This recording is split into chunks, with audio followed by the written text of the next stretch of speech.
Hi. Welcome everyone. Hope everyone's doing well today. Happy Friday. Yeah. So welcome. I am Spacey Barthotelli. I'm a gadgeteer bat and a game developer. Today, we are developing a game. And I figured today I would focus primarily on level design and kind of my thought process and how to like structure levels in a way that kind of like flows nicely and intuitively teaches the player what they need to know about the new mechanics in each level. Yeah, it's Friday. Wakey, upside down lass. Well, we're not upside down today. I woke up on the right side of the bed.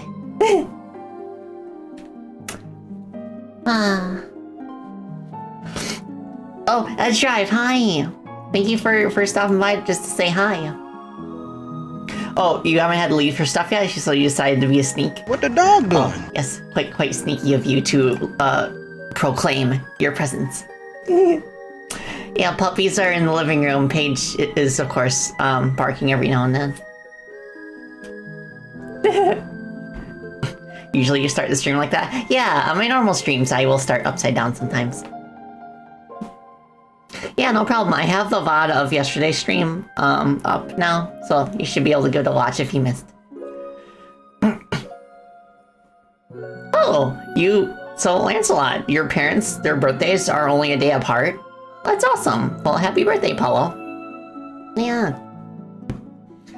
Alright, so, I do feel like the first mission of Carnival Railway is, like, pretty much 100% done now. The way I had this level structured originally is that, like, there's 2 Carnival trains, and you'd, like, the first mission you'd start in Bettle's train, and then you'd go over the Pokus train for the second half. But I felt like maybe that was the reason, like, why the pacing felt really weird, because, like, obviously each train has, like, a cutscene in it. So by hopping between, like, both trains in a single mission, I felt like it was a bit too cutscene intensive for how long it was. So instead, I'm going to confine each mission to a specific train now, and I think that flows a lot more nicely. I think it makes it so that there's not 2 competing sets of gimmicks that the player has to acclimate themselves to. So, like, once I, like, start fleshing out Pokus side of the train, like, in its own mission, then it will give a lot more breathing room for me to do some more interesting things with the trapeze mechanic. And I already kind of did that. I already felt that with, like, Bettle's train now that it's its own mission. Because, like, with the train split, I had to come up with a new gimmick for Bettle's second half, and the idea I came up with is these like pachinko slots, and like there's like a giant pachinko chip with his mascot Phantom in it. So you'd press the button, the pachinko chip would spawn, and then you'd kind of have to push it into the slot in each room, and then that would like allow you to go over to the next room. And then of course the final room has the golden gear in the pachinko slot. So I think it works quite well. The stage is quite fun now. So I'm gonna go and play through it real quick, and then I'll explain like my thoughts that went into it. Let me pause this. Okie dokie. So I'm gonna boot up and go to the level select screen, because there's something else that I want to show you.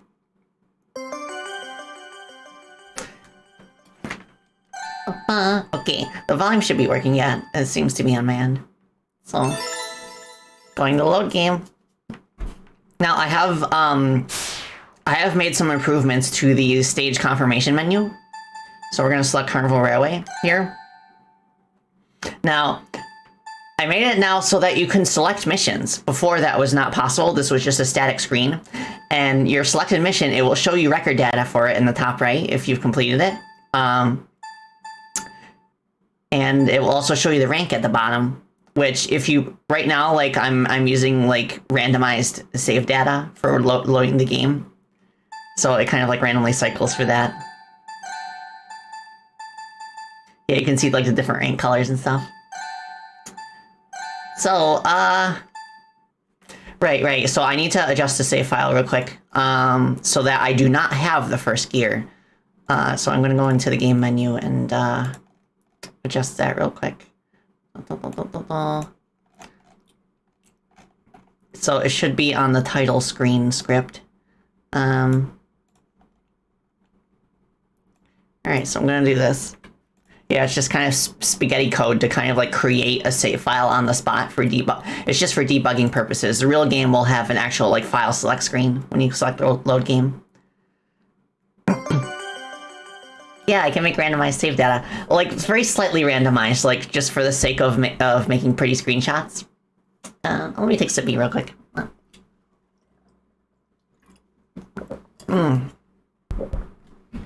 That good stuff. Okay. Alright, so I also added a system to where, okay, first of all, I cannot go right. I cannot select the gear of the next mission until I complete them in order. So this way we can add like narratives to certain levels.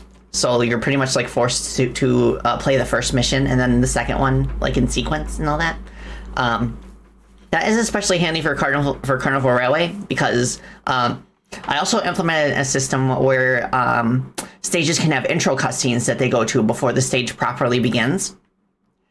And that way, I was able to move like the very first cutscene in the stage to its own scene. And it made it so that the intro cutscene only plays if you don't have the gear for it yet. Otherwise, it just skips it. Yeah.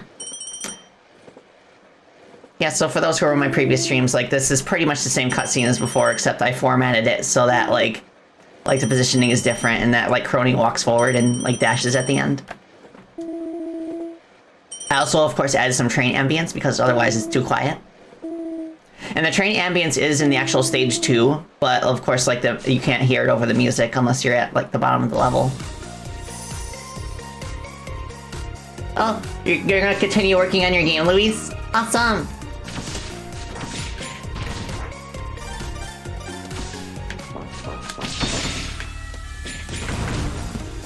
Yeah, this is where that first cutscene originally was. Like, it would play right here. But now we don't gotta worry about it. Like, disrupting the pace.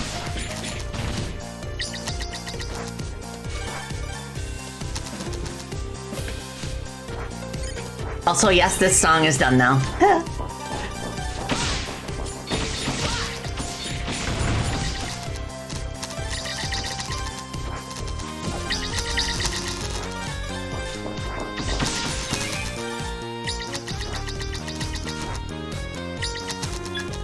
Come on. Here you go.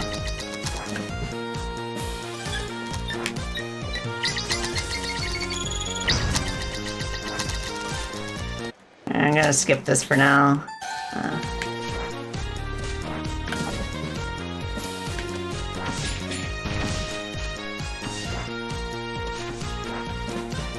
So this is a new part.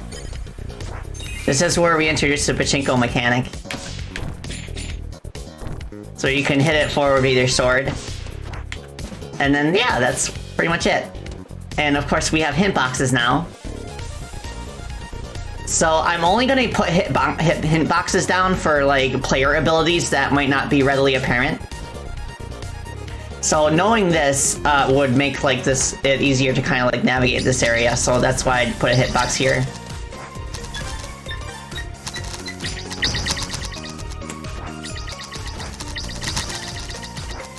We gotta get up here. And pressing the button again will respawn the chip in its original start location. So that's useful if you get it, like, stuck somewhere.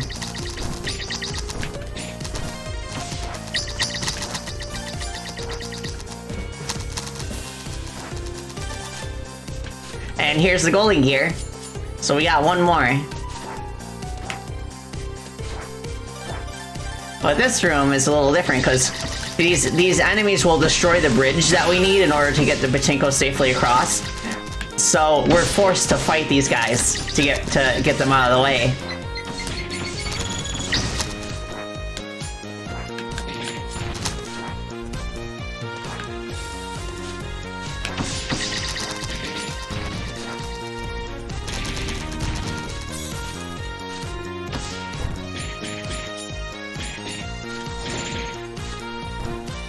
Alex, hi! Hope you're doing well. You can't stay, but you're wishing me a great stream. Oh, thank you. Yeah, I hope you have a good Friday. I'm sending you all my best luck and love. Okay, so you kind of gotta be quick here. Like, as it's rising, you hit it.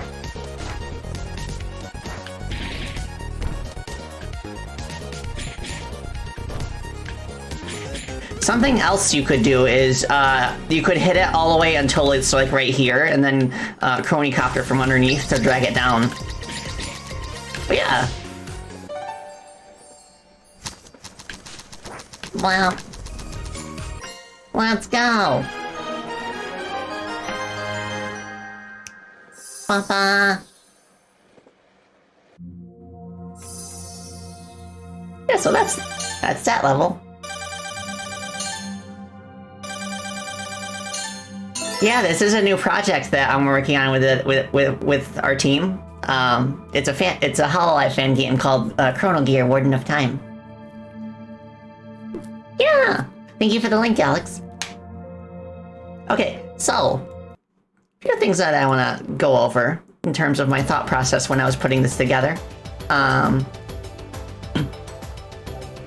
So when you're like at the beginning of a level, like you want to kind of like introduce its central gimmick in like a safe environment where you don't have to really pay attention to anything else except how it works. And I do that here with the card blocks. So you go into this room and it's just like a very small room with just an enemy. The enemy is positioned here specifically so that it will shoot the block and show you how it works. So that if for some reason you don't catch on that you need to attack these, the enemy will do it for you. So then after you get in here, well, even before that, I introduced the Battle Hats, which are basically like Mario Warp Pipes. So, like, just by touching them, you can pass into them. I know that Mario Pipes traditionally have you press down, but I wasn't sure if players would immediately catch on to that. So all you have to do is stand on top of it, and you'll automatically go down. And then, of course, I have the sideways hat here to kind of like demonstrate how that works. And from here, I start like introducing like more enemies and as well as more card blocks in different formations. So here it kind of like teaches you that you should use Chronicopter to ascend upwards. And because Chronicopter has an attack hitbox, it will flip the cards for you as you go up.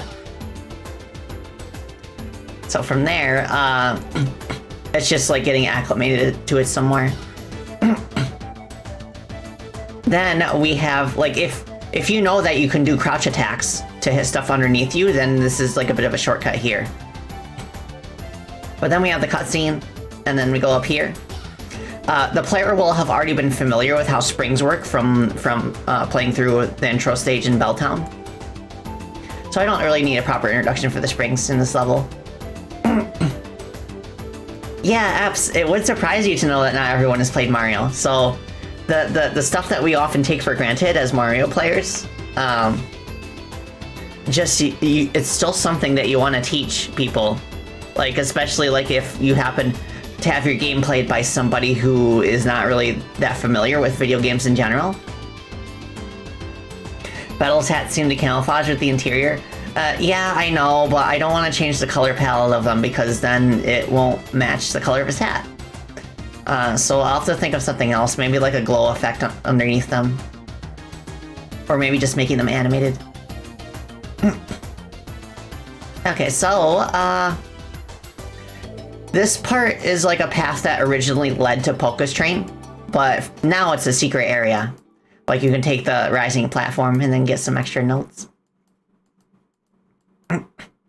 And then I also have a secret area down here where if you drop down, you can find one of the trapped cronies that you can rescue. And by going down here, it gives you a sneak preview of where the next one is in this room. Oh, you gotta go now, S-Drive? Thank you for briefly hanging out with us, and I hope you have a good time with your friends. Yeah? Yeah, exactly, Ferris. Don't assume players have prior knowledge. Like, never assume that they have prior knowledge from playing other video games. you want to teach everything the player needs to know, like, in your game itself. And, okay, so then the next step, of course, is to go to this hat. And this takes you all the way to the opposite side of the train, and we're actually going left this time instead of right. I think that's a nice change of pace. It kind of like teaches you that levels can go in different directions in this game, other than just like going right all the time. So from here, you get a checkpoint, and I wanted to introduce the pachinko mechanic all by itself, nothing else to distract you. So that way, like, you know right away that you need to do something here in order to progress. So you go up here, and like, I'm sure the player will like see the button here and say like, oh, hey, I have to press this maybe. And then the chip will appear and fall down. And it's pretty much impossible for the chip to shoot past the hole that needs to go in. So like, it's the fact that it's so compressed means that the player will know exactly what they need to do in order to like get this to work. So as soon as they figure out they need to attack it to push it, then of course it'll fall down and then it'll drop in a hole, and then the bell hat will appear. And then we go to the next room. And of course this room now combines the pachinko gimmick with the central mechanic of the card blocks. And all the way in this room, we learned how to chronicopter to ascend upwards, to ascend up the card block stacks. So the player will use that knowledge to further ascend up this room. So once they get to the top, they will see the button, they will press it. They'll also see the notes there. I'm pretty sure that most players will want to collect these notes. So they'll walk over the button to get them, and then they'll walk back over, and then they'll press the button again, and then the chip will respawn. So the vast majority of players will pretty much accidentally learn this way, that they can press the button again to respawn the chip if they need to. So yeah, from here, they'll probably they'll probably like hit these blocks down here, and they'll probably just like keep hitting blocks randomly and make the chip drop all the way down here. If they like hit it to the left instead, then it will get stuck down here, and then they'd have to go back up and press the button again. I might flip the direction of these routes, because like the player's more likely to go all the way to the right. So maybe I could make this like the pit instead, to where like the first time you do this, you'll hit the chip, it'll fall all the way down here, and then they'll get stuck, and then you have to go back up and then respawn it. Oh, thank you for hydrate and stretch. Right, I'll take sippy. Well.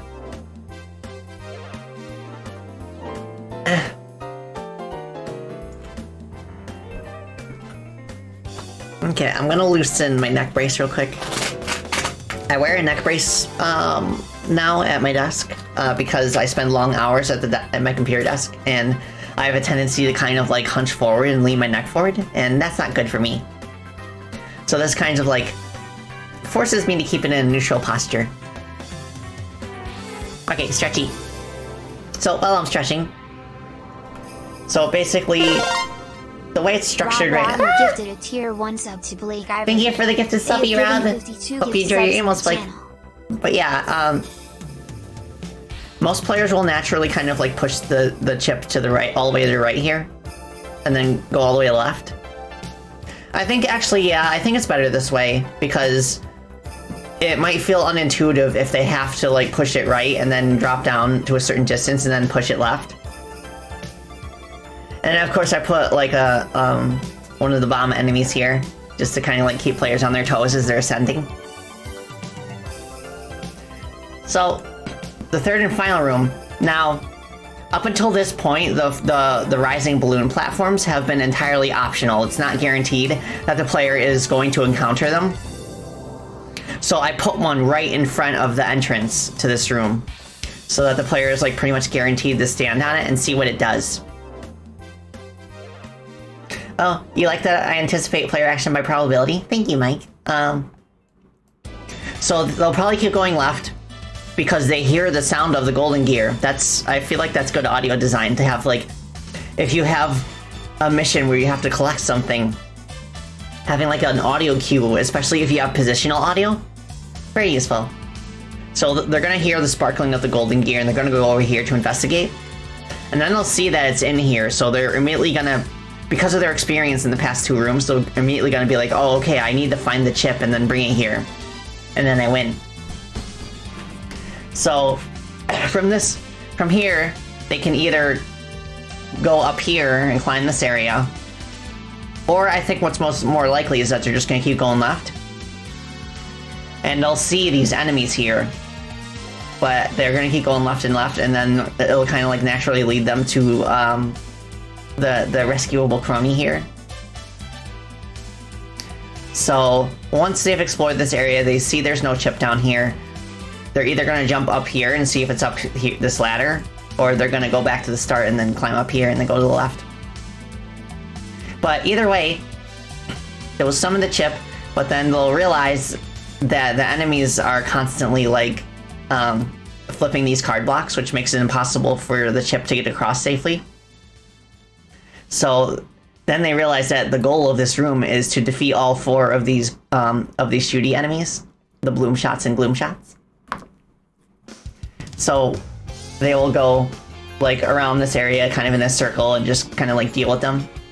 And then once they're destroyed, I did set a flag on these enemies to never respawn, by the way, so you don't have to worry about that. Then once the enemies are dealt with, they'll go back, they'll respawn the chip, and then they'll push it across here. And then they'll probably, I feel like, I don't know if this part is too convoluted, but I kind of like how the chip falls on a balloon platform, and then you kind of have to like go with it and kind of hit it before it rises all the way up. MBG Hex, thank you for the follow, I appreciate it. Welcome. Talking about level design today in the fan game that my team and I are working on. Yeah. Okay, so yeah, I don't know if I'm gonna like keep this section like 100% the way it is right now. It depends on what our playtesters how they like deal with this section.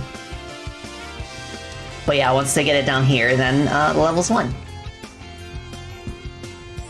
You think that players will likely rise on the balloon platform and miss the pachinko slot entirely? Yeah, that is a possibility. Yeah, they could just like rise up and just keep going left, and then they see that there's a slot here. But I feel like, I'm hoping that like the room is like open enough that they'll just like, they'll find it eventually by exploring. But I'll see, we'll see. This sort of thing where like all these what if situations about player behavior, that's exactly why I feel like being hands-on with your testers is like a good thing, and like watching them play in real time. And that's also, I feel like that's a good idea to like gradually bring in testers. Don't bring them all in at once. That way you will always have testers who haven't played any of the levels before, so you can always see like blind playthroughs periodically. So that's why I feel like you can never have too many testers, you know? So yeah, that was my thought process behind this level. So now that Polka's train is an entirely different thing, I'm gonna do a few different things on her side. For one thing, I feel like her cutscene, just like with Bettle's side, I think it should be its own scene. And then the player would just like start the level like right here, where the old cutscene ended. And I feel like it introduces the trapeze mechanic pretty nicely. Like you see Polka use it in the intro cutscene, and then of course you'll use it yourself. And then the second room is pretty much just like a big open playground to kind of get a feel for how the trapeze works and what the timing is. I feel like it's a little tricky to like fling yourself upwards, so I might have to add a multiplier for your height when you jump off the trapeze. I also don't know if players will catch on that you should use stasis to slow it down if you're struggling to line it up correctly. So I'm not sure what to do about that. I feel like maybe the game needs like a central gimmick that is present in multiple levels that kind of like encourages you to use stasis against it. You know, like really fast moving platforms or something like that. Or like a really fast like moving door. And that way I can place it in sections where I want them to use stasis. I can place it at the start of the section so that like it serves as a reminder that like, hey, you can do this. Have one trapeze swing further in that goes at mach speed so it's unusable without stasis. Oh, that's a good idea, Apps. But I don't know if that's something that, again, I suspect that there will be at least some players that still won't catch on even when that's the case. So I think it would have to be something where you cannot progress at all unless you use stasis on it. Like, I hate to have something that's just like basically like I use this ability to open the door sort of thing, but that might be warranted in this case. Like maybe when you climb up here, there is literally a door that you need to use stasis on before it will open. Yeah, exactly, Mike. Sometimes players will miss the hints and lessons the first time, so it is a good idea to include like refreshers. Especially if they're subtle. The Donkey Kong Country games are very good at this, especially like Tropical Freeze. Like I recall like one of the levels, like I think it was the Fruit Factory where you had like swinging vines at some point, but the level had you go on them earlier in the level, like right in one of the beginning sections, just to kind of remind you that you can do that. Maybe have a level that requires stasis position with a trapeze. I'm not sure how that would work. Oh, Anthony, hi. Hope you're doing well. Also, thank you for the raid, D-Birch. Blah, blah, blah. So yeah, like, I feel like this room is pretty nice to kind of, like, get acclimated to it. I might get rid of this enemy because it kind of, like, gets in the way of learning that you need to kind of, like, trapeze in this direction. So, yeah, I'll try putting him here for now. And if that still feels awkward, then I'll just, like, delete it. But yeah, the aim is to kind of, like trapeze your way to the right until you, like, get up the stack of rings. And then in this room, it combines it with the card block mechanic. And I feel like this works. Like, maybe I could have like a small card block section at the beginning just to remind the player how to, like what the deal is with them. Another idea is to place enemies that are made easier by stasis, you know, trapeze swings.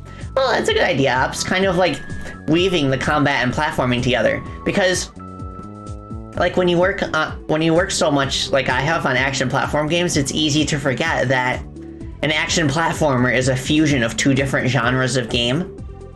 It fuses action and platforming. And those two systems, I feel like a platform game, like an action platformer, feels the best when those two systems work in tandem with each other, rather than being entirely separate.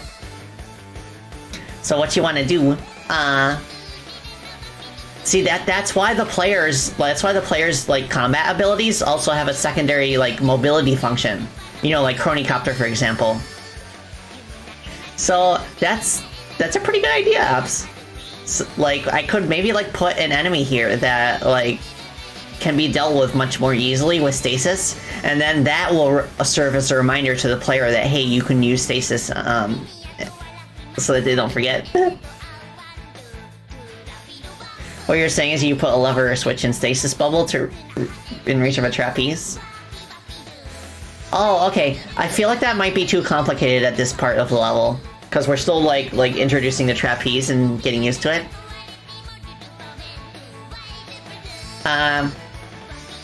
I feel like maybe the crony phones are like the odd gimmick out here, because their only purpose is to kind of make it faster to get to the beginning if you fall. So I might either further integrate the crony wheels into the level design here, or just get rid of them entirely and just focus on the trapeze and the blocks. So yeah, from here, from here, like the third train car is more focused.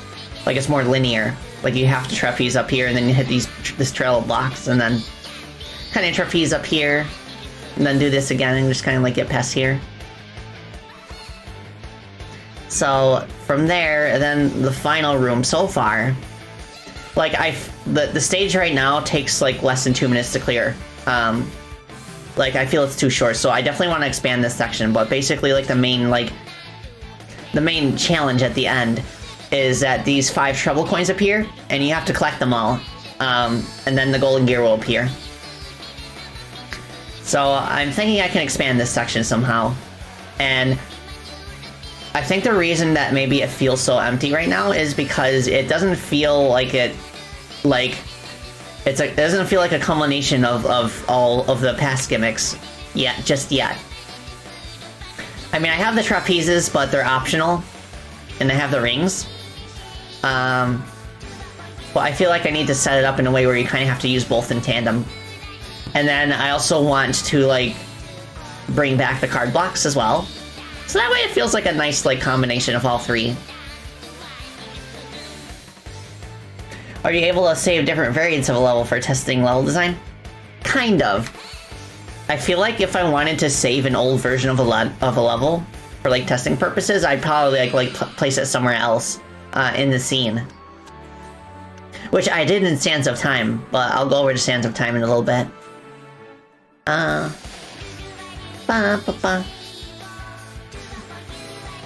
Card blocks and stasis, or card blocks and trapeze.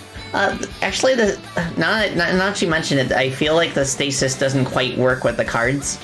I'm gonna have to fix it, so that way, if you flip the cards while they're in stasis, then they don't change together as quickly. Which I feel like would help in this section.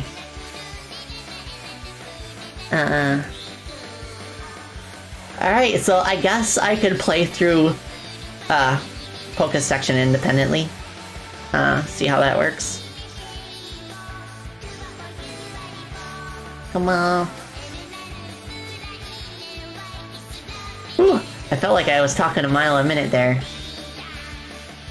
Okay, menu title screen. I just gotta make sure that I set it so that we have the first gear so that we can access the second level.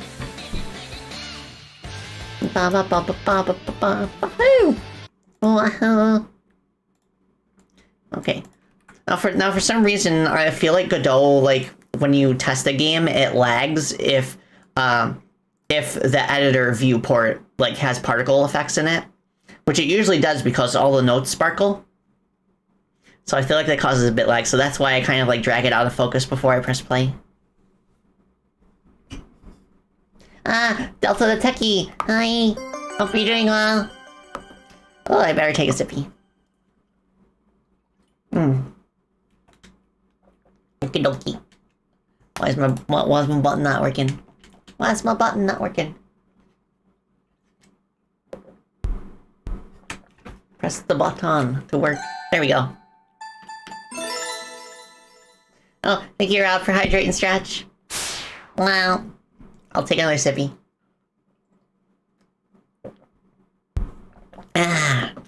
Okay, stretchy. Alright, so I have adjusted the debug save so that, like, we start with the first one collected, so we can just like play the second mission. You're doing fine. How's everyone doing today? I'm doing fantastic. Why, thank you for asking. Okay, good stretch. Yeah, that technique that I learned a few days ago has been, like, really helping. It feels just kind of like cracking your knuckles a little bit, except you're cracking your wrist bones by rotating them in a certain way. Whew. How many missions does each stage have? It varies. I added a system so that it can vary, like, depending on how many we want. Like here, like in Belltown, there's 3. And in Doorway to Nowhere, there's 1. And there's 2 here. Like the hub gears are basically like for like side quests. You want to try a neck brace as well? You spend a lot of time at your desk too. Yeah, I definitely recommend it. I would be you just gotta be careful. Don't wear it like too often, so I will only wear it when I'm at my desk. I'll take it off if I get up for anything, if I need to get up and take a break, if I need to get up and eat. So then I'll take it off, and then I'll kind of like give it a stretch and like bend my neck in a few different directions. So that way the muscles don't get weak. Hello, Commodore 256. Can we have a peek at the design doc? The most important part is pre-production. You don't see a lot of that for game dev broadcasters. Oh, I suppose I could go over like design doc stuff at some point. I am in the process of like updating the design doc to kind of like get rid of stuff that did not end up being in the game. But I think Google Docs does have like a document history thing, so I guess so. It is something to think about. I haven't really thought about that before. Thank you for the suggestion. But also, welcome. Hope you're doing well. Okay, so second mission. This mission is unchanged from when it was originally part of the first mission. But I still think it has like the same like good like structure in terms of like teaching you how to use the trapeze gently before introducing a more complicated challenge. It's just that it ends too soon. Google Docs does have document history. Let's go. Yeah, so this is like an open room and kind of like to get you used to how to move around with the trapeze. Yeah, I think it feels better with no enemy over here, so you can just strictly focus on getting up those rings.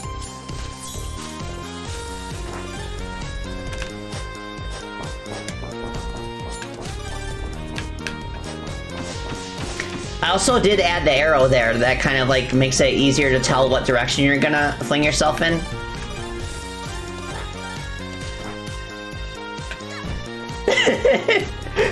Okay.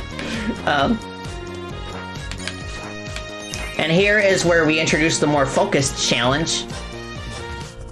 Kind of combining it with the card blocks. You can do a fast like that if you want.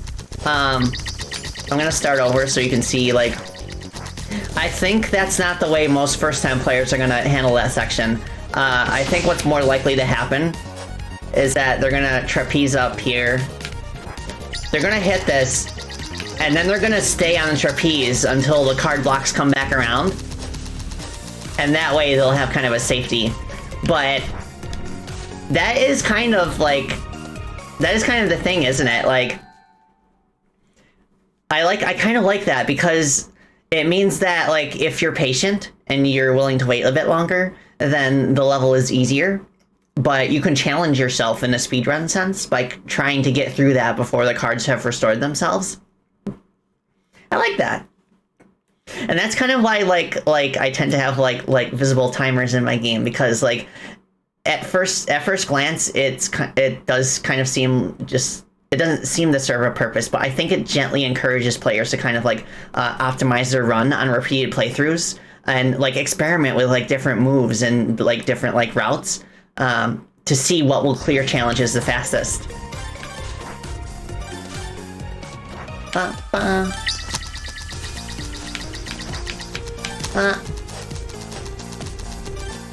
Let's go.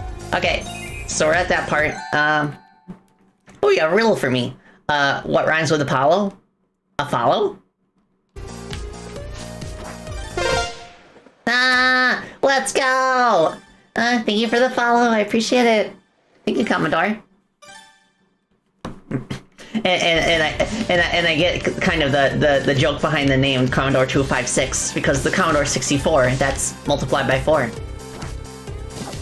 So yeah, this part, I feel like this is a pretty good challenge on its own,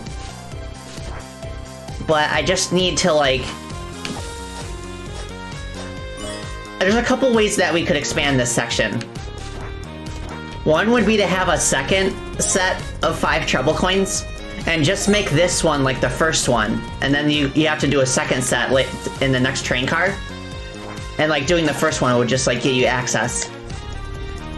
But the other thing I could do is just make these appear, but in like a much bigger train car and make them more difficult to get to.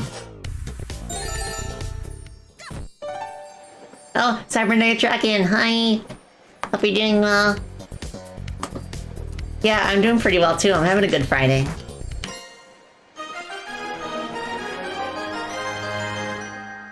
But yeah, I feel like the stage is a bit too short, so... Okay, I'm not gonna play the ending cutscene just yet.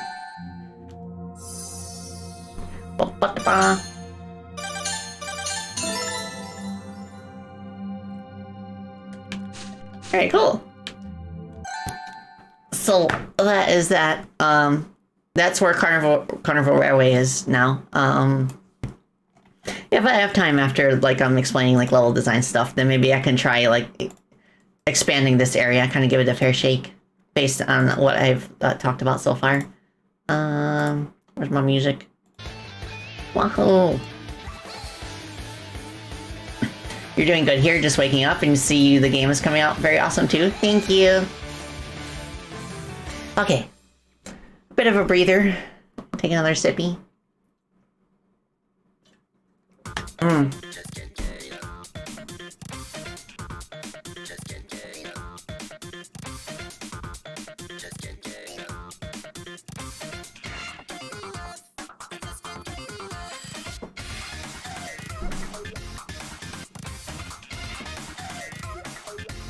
I find it very difficult to focus while this song is on, because it's such a bop.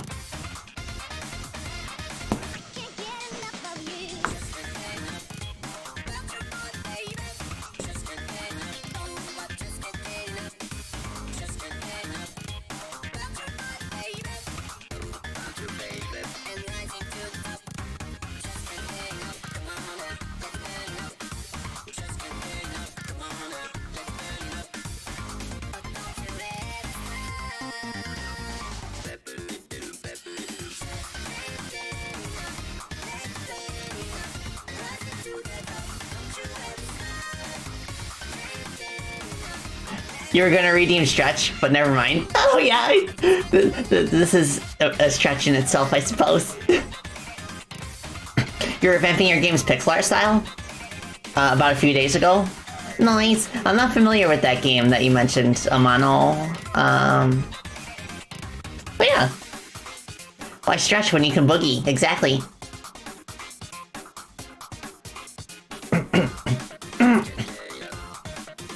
Yeah, I feel like I need to expand my playlist at some point. Add songs from a few more games and maybe some hololive originals. Since all my dev streams are like related to the fan game. Oh, you meant Yoshitaka Amano? Oh, okay, it's a name of an artist. Cool. Okay. So the next thing I wanted to go over was Sands of Time. This is a level that is just like on the cusp of being done. But I just need to come up with like a final challenge to kind of like tie everything together. So, for those who are new to my streams and haven't seen this in previous streams yet, the central mechanic of this stage is that we have hourglass switches in indoor sections, like this, and you hit the hourglass switch and the entire level flips 180 degrees. It feels really cool. And it took me a long time to kind of like figure out how to structure the level in a way that kind of accommodates that and still flows nicely. But I think I got something. Like, both halves of the hourglass are specifically designed to be to be able to navigate them in either direction. The only thing on the outside that I feel like is missing is that I need to do some add some level stuff to the right side of the top hourglass. But I'm sure that'll come eventually. Cyberspace Chaos! Thank you for the follow, I appreciate it. Took a break from Twitch and you're back now? Let's go! Hope you enjoy your time back on Twitch. Yeah. Okay, so... yeah, the other central gimmick in this level, there's a few actually. Like there's the fact that you can rotate the whole level 180 degrees. The sauna gates and the springs are back from prior levels. like, since those gimmicks are present elsewhere in the game, we don't need to introduce them because the player will already know what they do. So there's these snake ladders. You can latch onto them, and then you'll kind of like move with them.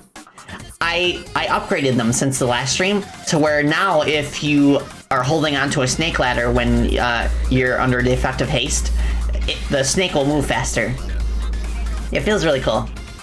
There are also buttons that kind of like, you press them and then it activates these arrow traps. And then there's also these fireball launchers. Yeah, faster snack. And I think that's all the gimmicks. I think that's all it really needs. There's also spikes. I guess those count as gimmicks. I think the only thing you'll see once I get to the end part that I'm still working on. So let me pause this.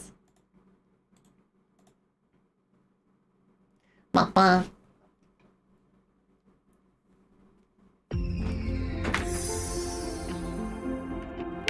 All right.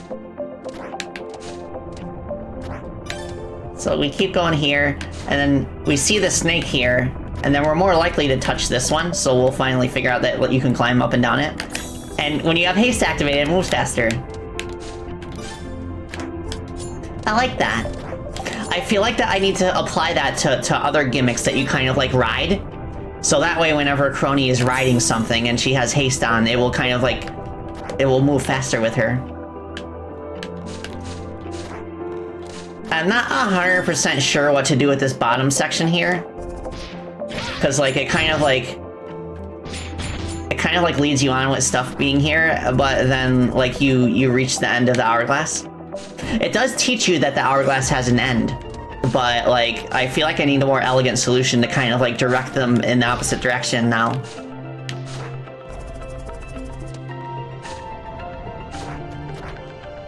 And stasis also works on the snakes. It's a little finicky because of the sections. It kind of like jerks forward sometimes. So I'm gonna have to fix that. And this is where the arrow traps are introduced. Now most players are gonna keep going right there. You could also go right and you'll find the checkpoint.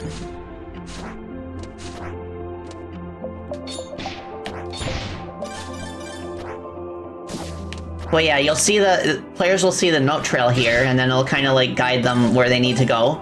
That's another very important thing that I feel is good for like platformer level design in particular.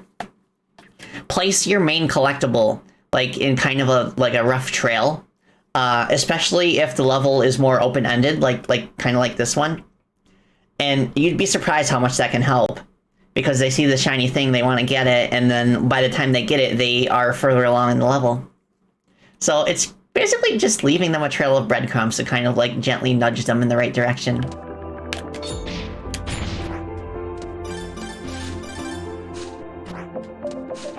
And of course, the player will be familiar with the Sonic gates, so they'll know that they can go in here and then get transported to a different part. These Sonic gates are the key to like everything in terms of making this level flow very nicely. Because, yeah, we can take ourselves to another part of the hourglass that we can then fill in with more stuff. Yeah, you can go here, and then you can haste this guy, go up here. So here, like, they'll see, like, some notes up there that they can't reach, so they'll be like, huh, what's up with that?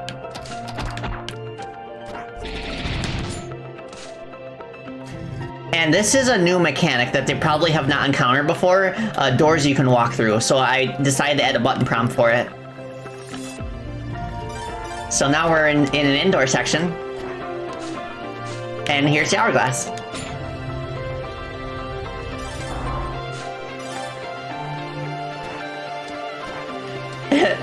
You know your platformer tropes when you see somebody struggling with a puzzle that moves too fast and you didn't know the mechanics of that game and you say, have you tried slowing down time? Yeah. Alright, so now the whole level is upside down. You can kind of tell that's why I added like a green glow on the underside of the blocks here. Because that's like a good like visual indicator, like, oh, okay, the level is flipped now. I might also do it to where the sky flips. but I don't know yet. But I think flipping the sky would also be another cool, like, obvious indicator.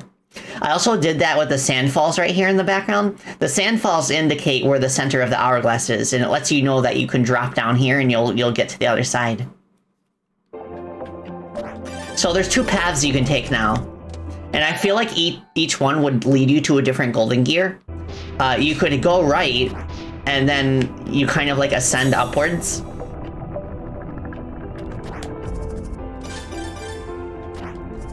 And like there's a bunch of notes that have been placed on the underside of the platforms and the blocks that we can now collect. And this part up here was buried in the sand before, but now it isn't. So they're probably gonna keep going here. I need to continue this section right here. So I need like to have them like keep going, and maybe like at the very top there's like a golden gear there. But I've made more progress on the second route, which is to like fall straight down after we leave the indoor section. Where was that? Okay, that was here. So we fall down.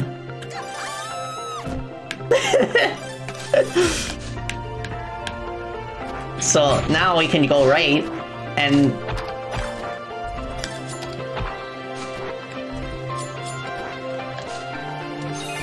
there's this right here.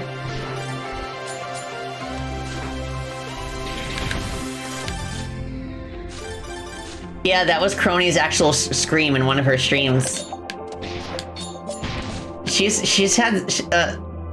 has so much like fun voice clips to work with. Okay. So yeah, it's kind of like the notes kind of like lead you in the right direction. Now, the interesting part about this part is that if we were to go a different path up here and just like drop straight down, the way the level is structured, there's some stuff you can pick up here, but for the most part, it's there's nothing here for us.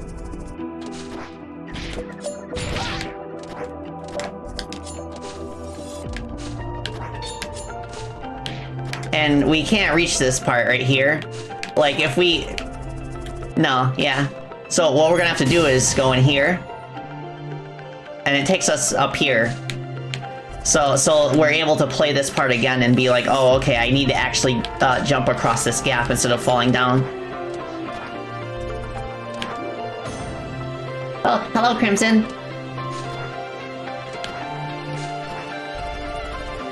So now... we go in here. This is another place where we can just flip the hourglass.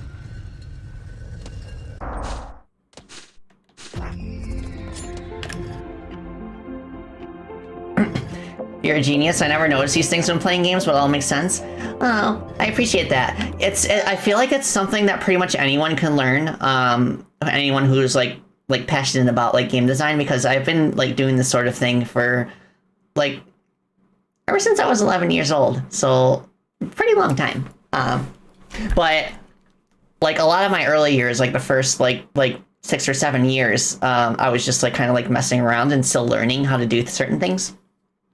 It wasn't until I started working on the Freedom Planet series that I really got like a very strong grasp of good level design. Okay, so from here, most players are probably gonna go right. I don't have any notes or anything here yet, but it's a pretty short section, so I don't think I need it. But there's another Sonic gate here. It will take us over here, and the game will kind of be like, oh, okay, you should head this way. And I'm hoping that most players will catch on that they need to drop down here, and then this would be the final room of this section. This is where all of the mechanics kind of like blend together for one final challenge.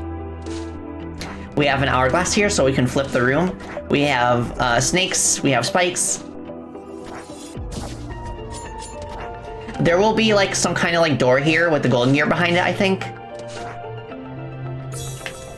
And we can use this to go faster. But you saw what we missed there, right? Like there was like a light here and some notes. So I'm hoping most players will like see that and be like, oh, okay, I should probably get off the snake and go here. So far, it's just like flavor stuff. But I do want to add like some kind of like, yeah, like, I don't know. I think like either like a switch or a key, and then the door that has the golden gear behind it, would require 2 such things in order to like completely open.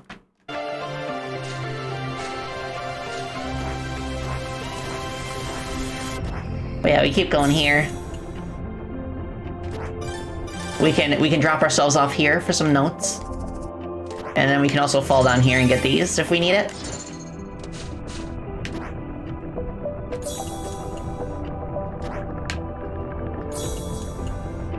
Now, players might see this part up here, but like it's just barely out of reach until they flip the hourglass over. So we're gonna do that.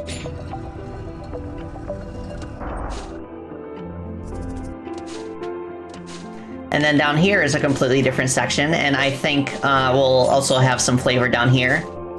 And then another one of the switches or the keys or whatever. So then once players have explored both of those rooms, they will have access to the golden gear. I still need to figure out what specifically it is. I'm not sure, like... It's still a big question mark to me. But yeah, that's that level so far. It's quite a bit longer than the other levels, but I also did try to go the other route first.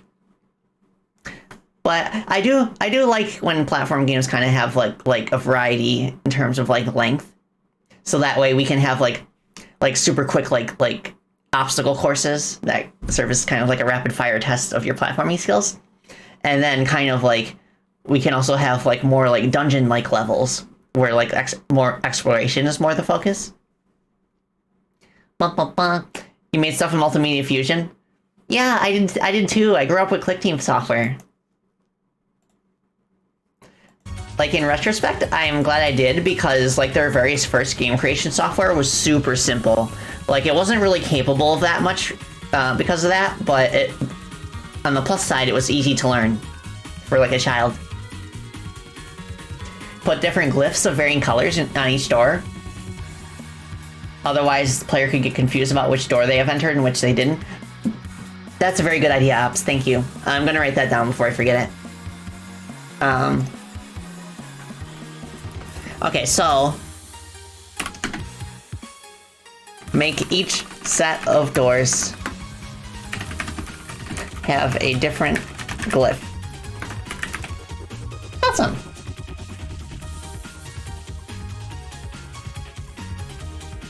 Yeah, like, I don't always take, like, suggestions from chat. It depends on how close I am to you, but Eps and I are, like, we know each other for a long time, so yeah. Okay, so... I'm still, like this kind of level is something that I've never really made before, so a lot of it is still very experimental, and I hope it does enough to kind of, to kind of like guide players in the direction they need to go, because I'm really worried this is the kind of level that you could get lost in. That also is why I'm kind of hesitant to fill out this part right here, because even though it would be fun to have like multiple routes to take in the second hourglass, like whether you like go left or right after you fall down, I'm a bit concerned that like it just might lead to confusion. So I might have to like wall this part off, or make it so that like if you were to drop down here, it wouldn't lead anywhere significant, and then you just have a Sonic gate that would kind of take you back. But I don't know, maybe. But this part right here, I think it feels fantastic. And something else that I might experiment with is I could make the final challenge of this section on the outdoors and move this door all the way under here, buried beneath the sand. So that way, like the room that I just showed off, that is half complete, that would be the final challenge of like this section if you decide to ascend upwards instead of falling down. Almost be tempted to color code the terrain. Red section, blue section. Yeah. Thank you for that, Cast Makes Games. Also, fellow game badge person. Yeah. Yeah, I just like I enjoy like communicating with my chat and kind of like taking suggestions into mine. I'm just like I just have to be cautious about it, you know, because if somebody that I have like if there's somebody that I really don't know, like a stranger, like comes in chat, makes a very good suggestion, and then later on they say like, you used my idea, I should be paid for this. Then that would be kind of a sticky situation. That has happened before to one of my musician friends. So I'm a little, I'm just being cautious, you know. Oh, hi, Alvanel. Hope you're doing well. Thanks. You made that Ducky's Delivery Service demo that you played? Let's go! Oh my gosh, I loved that game. I wasn't sure if I was gonna like a time limit based arcade game like that, but you handle it in such a good way that is like very relaxing and chill. Like even with the time limit, I felt like no real pressure. In a way that like I haven't really felt with other arcade games. So congratulations, and I can't wait for the full version. Oh my gosh. From what little I played of like that preview of the second world, it feels like it's gonna ramp it up like pretty nicely.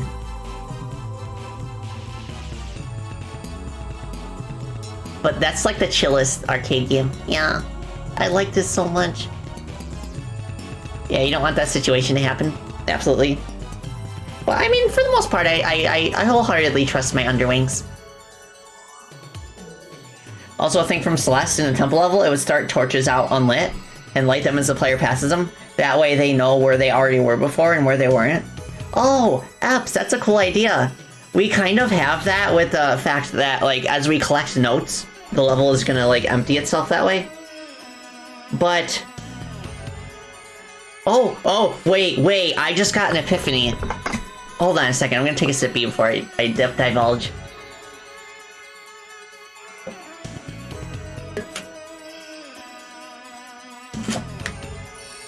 Okay, so, Eps, that gimmick, where like you pass by torches and they light up, we could tie that into the key switch system that I want for the final room.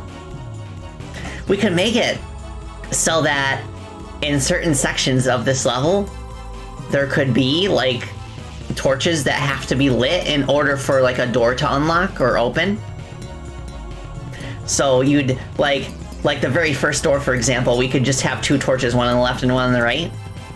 And then we could turn the glyph in the middle into a progress bar, like a radial progress bar. And then once it's got like full power from touching all the like torch switches, it will unlock and we can enter it. And we could get more involved with that as the player progresses, like maybe up here. It could actually facilitate the more open-ended nature of this stage. To where we could actually have stuff over here. And the player has to find like a certain number of torches and touch them before this door will open up. And then after that, we can kind of like access this central area here and grab a golden gear here. And then I could do what I was describing before, where I could just move this door to this part of the hourglass and kind of make the indoor part like in this area instead. Yeah, that's a cool idea. I'm gonna write that down. So torches, some kind of torch or light. So torches, lights that illuminate on touch. Lighting enough of them unlocks a door. Yeah. You've been setting up, Alfie, you've been setting up an old Raspberry Pi and an LCD to use as a custom stream deck. That's so awesome. I've heard of so many cool things being done at Raspberry Pis. Yeah, that is true. The benefit of playing many games is that you can get ideas for problems from them, and it's kind of like using like other pieces of artwork as a reference for your own artwork.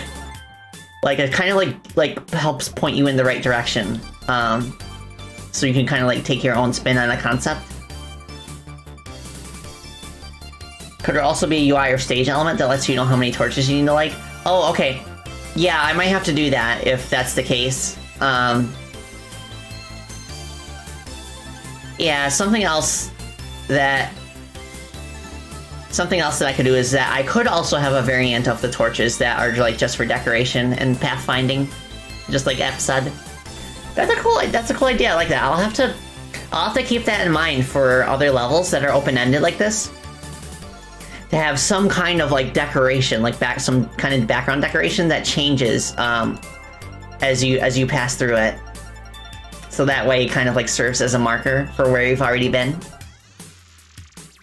And what I also like about that is that it's colorblind. Like I could color code the different sections, but I always try to keep like colorblind players in mind when I design the art for my levels. So I kind of like try to avoid having different mechanics be differentiated solely on color. They could be differentiated by color and by shape. That's fine. I think that like helps accentuate it. Kind of like the card blocks. I'll go to the card blocks again, for example. Like every card block has the same basic shape. And they have a different color, but they also have a different symbol in the middle. Like the 4 card suits: hearts, diamonds, clubs, and spades. So that makes it colorblind friendly, I hope. Yeah, it'll help with the direction, but you still gotta walk, so your effort will make it unique. Yeah, that's really cool, Ferris. I forgot about that part in Celeste. Your favorite thing to do, dog developers, when you see a neat mechanic on a game, to jump into an engine and try and recreate it? Yeah, it's so good. So good. But yeah, like, it's something that it took me a while to get used to, but eventually I kind of like get a good feel for like the flow of a level, and I can just like, I just try to turn my brain off and just kind of like guide the character in like the direction that feels most natural to go in. And then once the level is at that point, then I feel like it should be intuitive enough.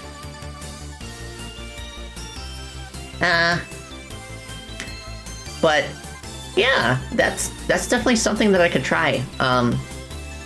Having like a torch key mechanic that we introduced much earlier in the level, so that in the final room, the player like pretty much knows exactly what they need to do.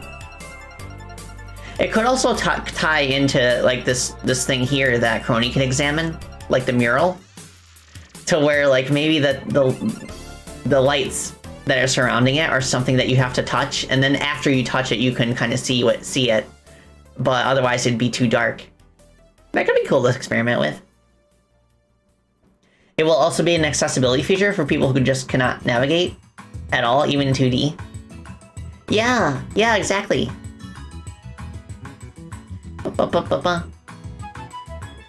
You get not wanting to go full IKEA on the levels, but you agree a few pointers will make it easier to find the fun. Yeah, exactly.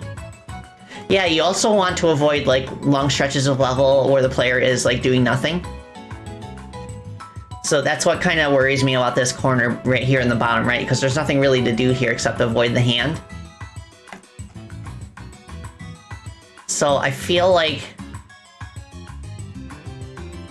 because I want them to kind of like get used to the snake ladder, so I kind of want them to go back around and get this. I could put another snake ladder here, maybe, that kind of like circles around. And maybe they could like jump up here. But then they won't get properly introduced to the arrow traps. So maybe I could put like an arrow trap up here instead. Maybe like a button here and kind of an arrow trap here. Oh, I could try that.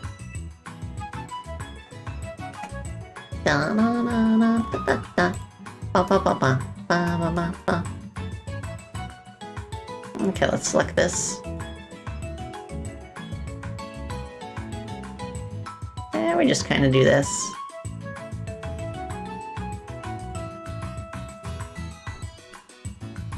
And what I want to do here is, I kind of want to add a little cubby hole in the ceiling.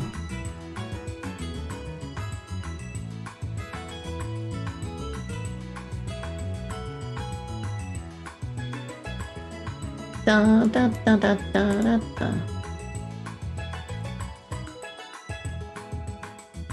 Okay, erase this.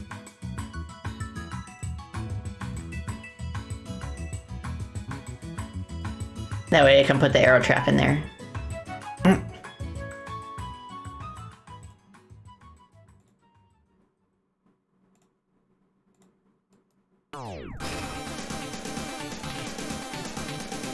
But then again, we have the fireball launcher here, so maybe that's not the best place for it.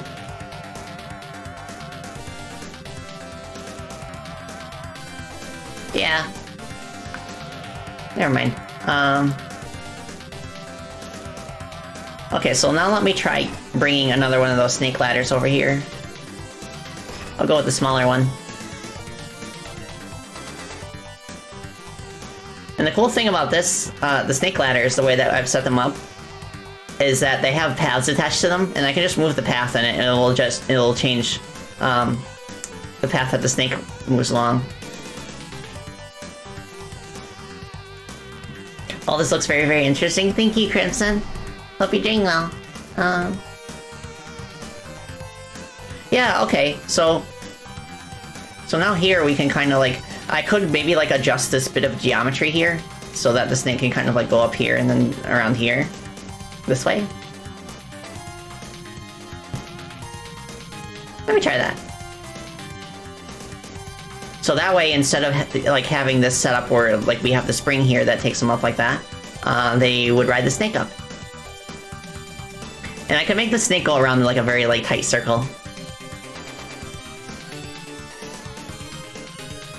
So from here, I will just do this.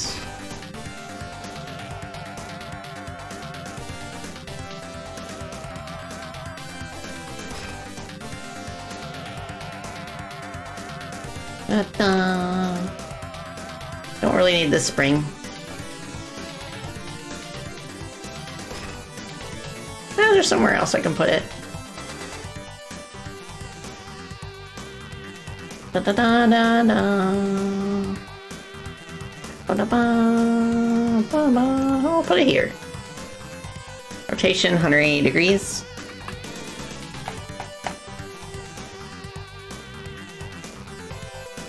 Yeah, sure. So now, move the snake.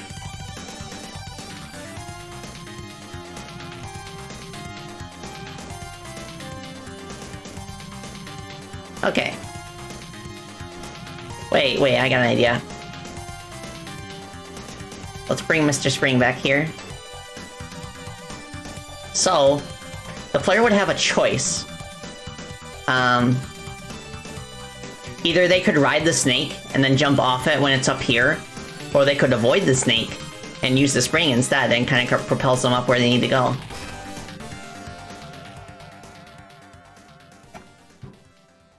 Yeah. Okay, so there's that. Alright, how does the path look here?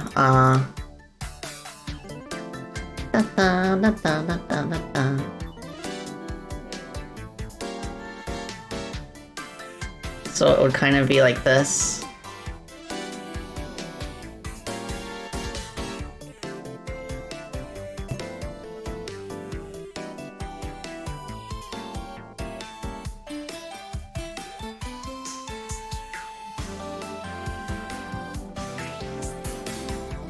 Okay, and I want it to go up more here, so that way the player cannot get to it from ground level without, like, effort.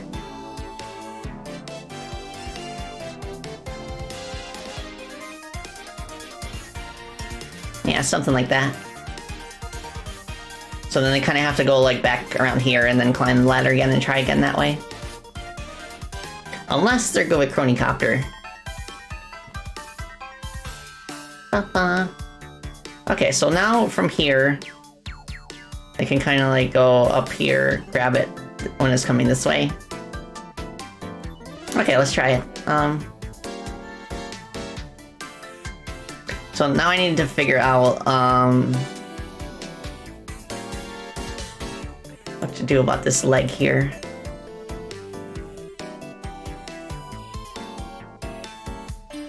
I guess I could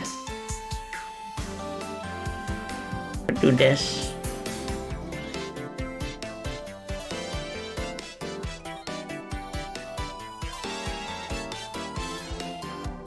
For now.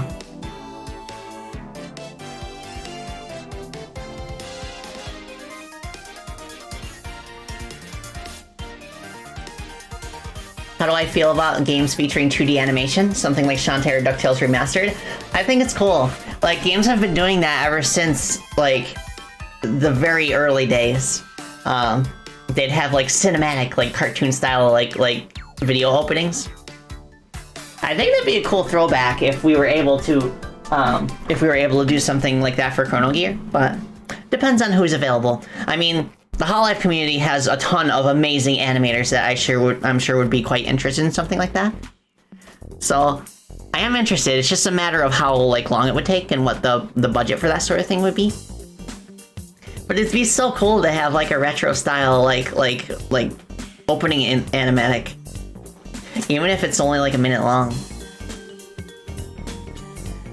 You feel it works for slower games, but once you go fast, pixel art is more readable. Yeah.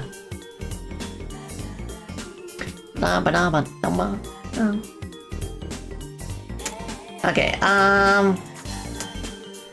I will take a quick break to refill my water, but I'll be back in a couple minutes. Thank you all so much for watching so far. Yeah, that's Spacey Bottotelli will return after the break.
I'm back.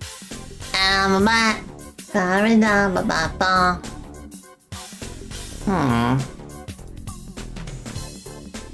many snakes do we have now? Okay. I don't want to have too many snakes because then the player might not, like, understand where they are in the level when it flips over relative to, like, where things were originally positioned. But I think this should work. Okay, let's give it a try.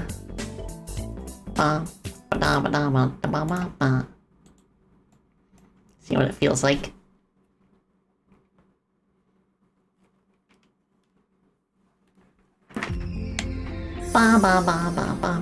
Oh, Afro Warlock, thank you for the follow. I appreciate it.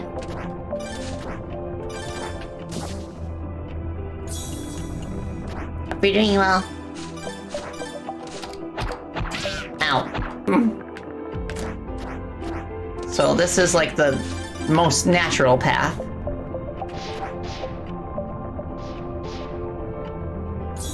So we can kind of go like this.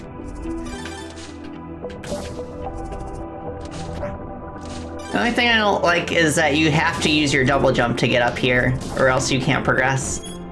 No! So now when we go this way instead,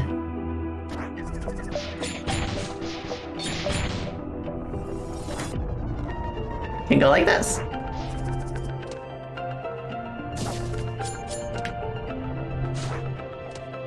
Nice. Two more followers until what? Wait, until we reach our goal? Let's go! Okay, I think maybe if I make this slower, but then the snake ladder might, like, clip into it.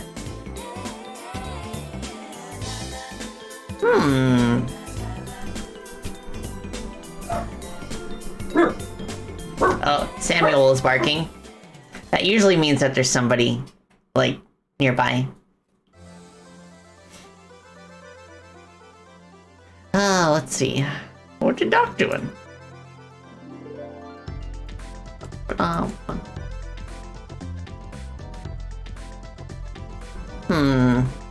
I could try smoothing out this path to be a bit more circular.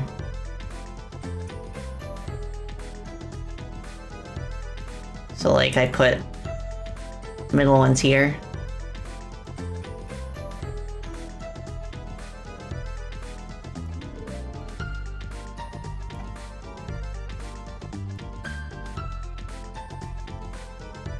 Oops.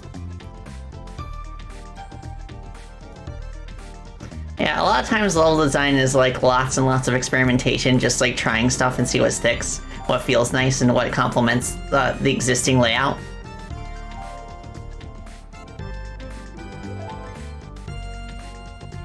Okay, I think I got something here.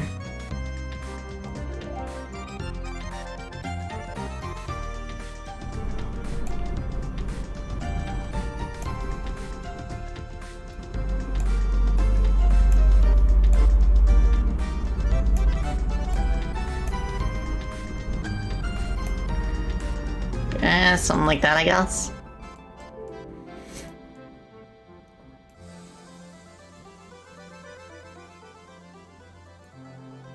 It'd be cool if I had enough points to where it felt like he was actually, like, moving in a complete circle. I wonder if there's a way to kind of, like, calculate that, like through code. I bet there is. Yeah, I think there is. So maybe I could add like a script that kind of like calculates like a circular trajectory. But we'll see how this feels first.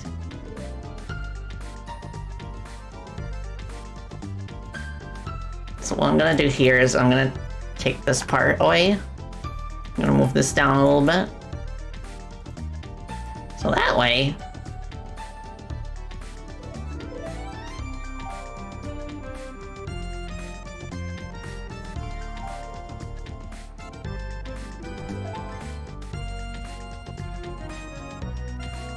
those fireballs are going to be over here.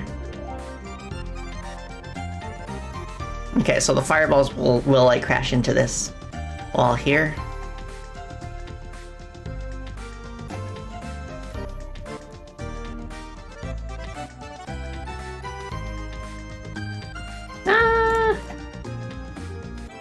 Let's move this up here.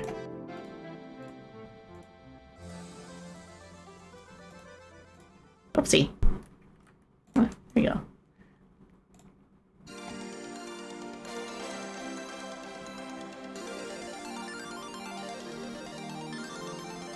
There you go. Also, I missed a path there.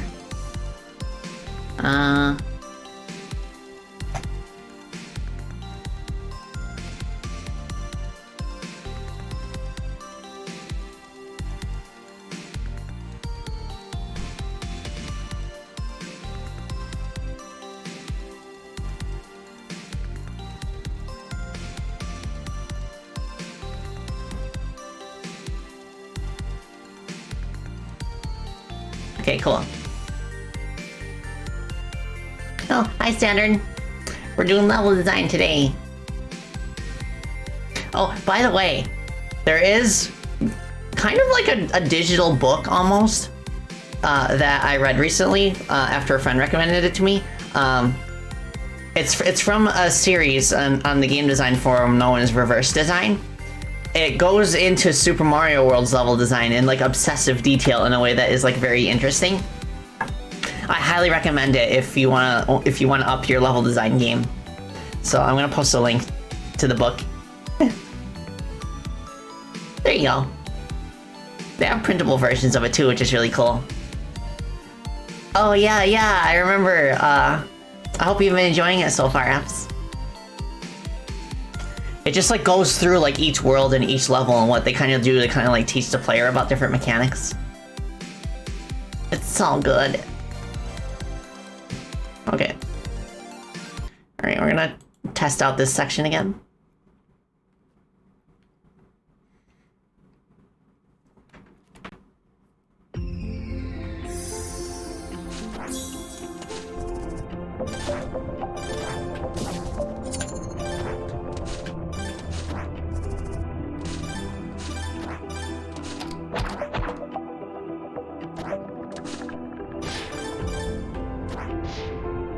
That feels pretty nice.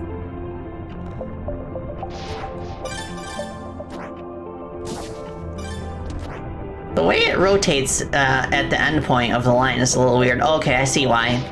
I forgot to move it. But yeah, I feel like that flows better. So the spring will actually get us up here without having to double jump.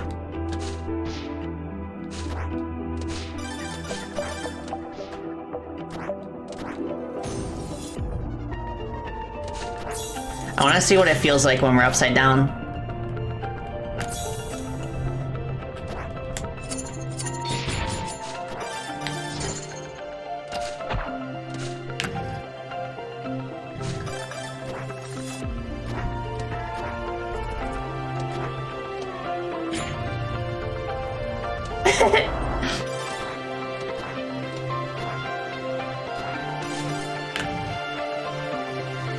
I should have been doing this at the beginning.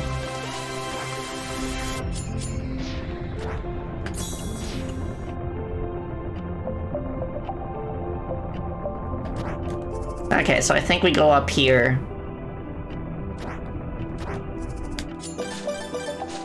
My hair looks so messy.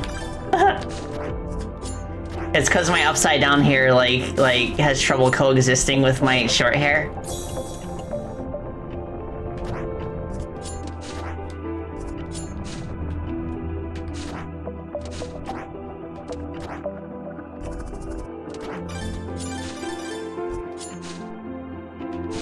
Okay, so now this snake kind of exists here.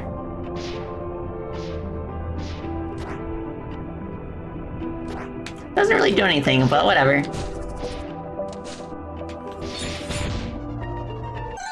Noise.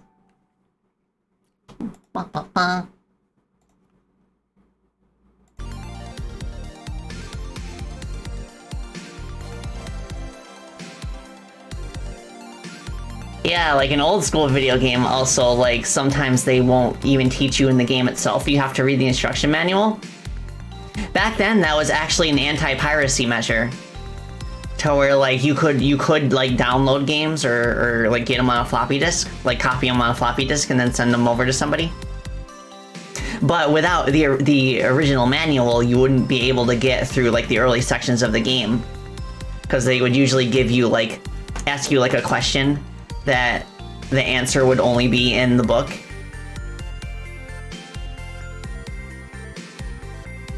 That was kind of an interesting way of doing it, honestly. Yeah, game rentals too. Yeah, like, what is the 6th word on page 7, line 14? King's Quest 6 had an infamous section called DRM Mountain. I remember that. I played King's Quest 6. I remember that part. And we had, like, my older brother and I had a strategy guide that told you exactly what you needed to do and when in order to beat the game. So thankfully we were able to beat it together. Oh my gosh, yeah, old Sierra games. King's Quest 6 gave me nightmares because there were a couple times where I actually messed up and failed. Like one of the major sections of that game is of course like the Minotaur's dungeon. But like I forgot to get this there's this item called Mr. Hole in the Wall that like you slap him on the wall and he lets you see through it. I forgot to get him. And then I made it all the way to the Minotaur's dungeon, and in the room where I was supposed to use it, like, if the game detects that you don't have it, then, like, it will play a sequence where the Minotaur just kind of, like, slowly makes its way around the dungeon, and then arrives at your position. I shut my computer off before he entered the room because I was so scared.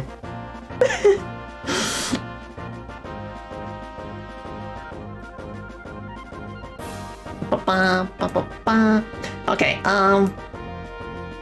what did I want to do? I wanted to yeah, the different door glyphs and then the torchlight mechanic. Sadly, a lot of retro games don't have their manuals or cases. Yeah, in that case, you kind of have to rely on like somebody like uploading the prints or like scans.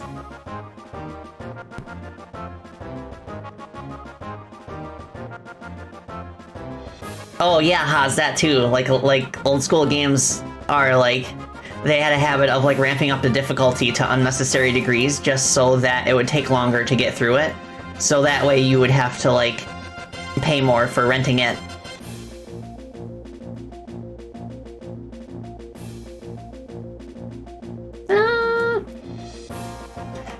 Yeah, I also wanted to...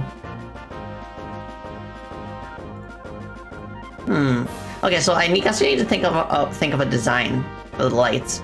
Maybe I could take these things, these stars here, and kind of convert them into like torches that kind of like light up.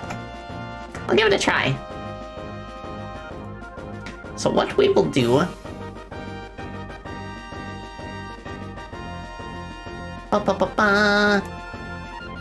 Oh, by the way, I want to show something on the drawing side of things. So I'm gonna flip over to my drawing board. So during my last stream, I focused on drawing these 3 character sprites, specifically of Hoshu Marine, Minato Aqua, and Kayla. I forget her last name, but yeah, this was what I had drawn last stream. Now somebody else on the team, on our team, Ward, he's really good at sprite composition. So what I will do is I will pass like drafts of character sprites to him, and then he'll refine them. And this is what he did for these characters. It looks so good. Okay, so I'm gonna put up preview mode so you can kind of see better comparison. Awesome. So the top is my original draft, which is kind of rough around the edges, and then the bottom is the final pass. Yeah, they're so fantastic. I love the sass that he gave Marine. That's all gone. And the sass with pretty much all their poses, really. Yeah, I love like strong poses, strong silhouettes like that. And like it really helps to like, it's such a good workflow that we have going. Like being able to work in a team like this to where I start off with most of the heavy lifting in terms of like making like the base sprites and figuring out like the scale and proportion. And then he goes in and like really like adds the charm and like the refinement. T-Gold! Thank you so much for the raid. Welcome, raiders. Hi. I'm Spacey Bartheltelli. I'm a Gadgeteer Bat and a game developer, and we're doing game dev stuff today. Also, I made some portraits for Marine. Let me see if I can find them. Yeah. So, like, Marine has a pretty, like, complex, like, design around her head in terms of the pirate hat. So, I actually used a technique known as rotoscoping, where I took, because there's 3D models of all of Hololive's talents on their website that you can just download. As long as you follow their derivative works guidelines, then you can use them for pretty much anything, like in terms of fan content. And of course, I downloaded Marine's model and used that as rotoscoping. And basically what I did is I took a screenshot of the model at the head angle that I wanted for the portrait, and then I put it behind this, behind the canvas as like the bottom layer, and then I kind of like traced over it. And of course, I took a few like creative liberties just to like make it look good in pixel art. So yeah, I really like how the rotoscoping like helps so much with more complex designs. So from that, I was able to get like a neutral expression, you know, like angry shouting, blushing, and like, you know, like this could be used either for like mocking or like surrender, I suppose. And then wonder where she's like afraid. Yeah, I like how these turned out. I think they're some of my favorites in terms of like the dialogue portraits I've been able to draw. Yeah, the hat shape looks perfect. Marine has like a really fun character design. Alright, so what we want is I want to go into the tile set for Sands of Time.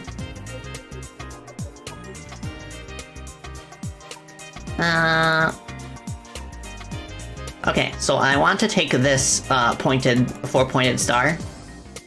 We're gonna turn that into like an active entity that actually like lights up as we pass through it. So I'm gonna do that by making it its own sprite. Which I could probably do in the tile set, honestly. I could just find space for it right here. So from here,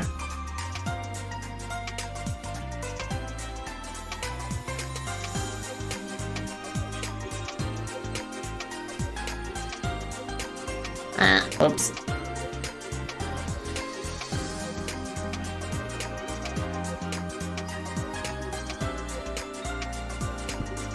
You're now building Godot on a Raspberry Pi? Let's go!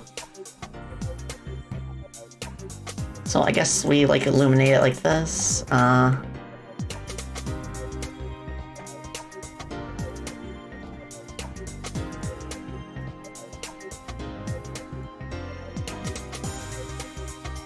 don't do it like this. Go all the way.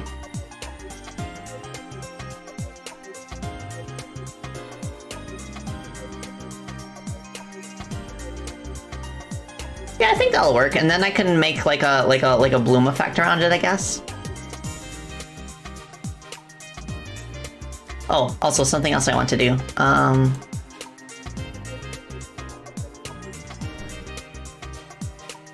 I kind of want. Okay, I'm gonna select it around here.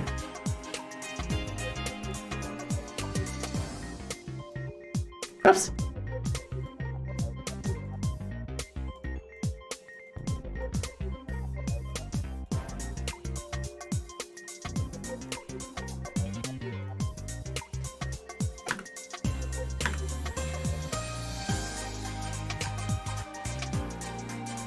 I can't have traditional torches because this level does flip 180 degrees.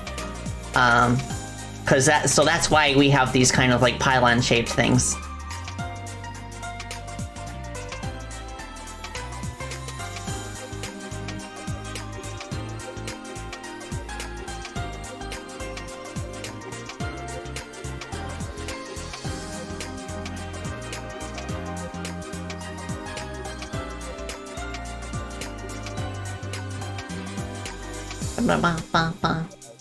Dun, dun, dun, dun, dun.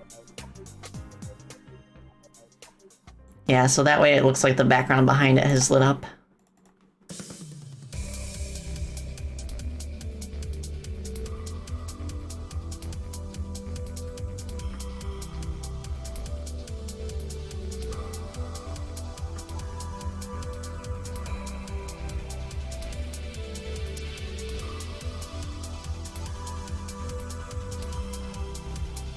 And I'll give it a bit of a rim lighting effect too to further sell the illumination.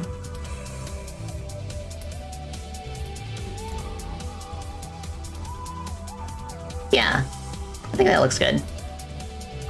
I think it looks good. So what I want to do now, yeah, I want to make this like kind of like a bigger sprite. In terms of, I'm gonna take these slightly brighter bricks, and I'm gonna put them around it in a cross formation.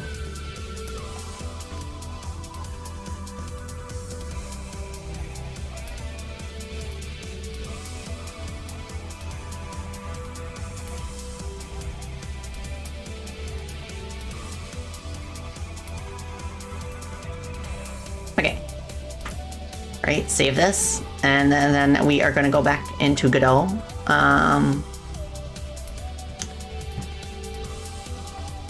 So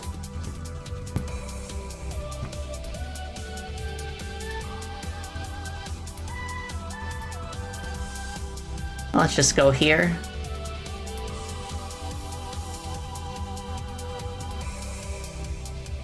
Okay, add child node.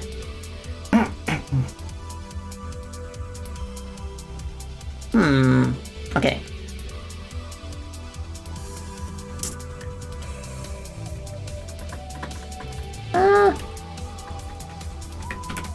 Yeah, I'll just call it a torch, even though it's not technically a torch.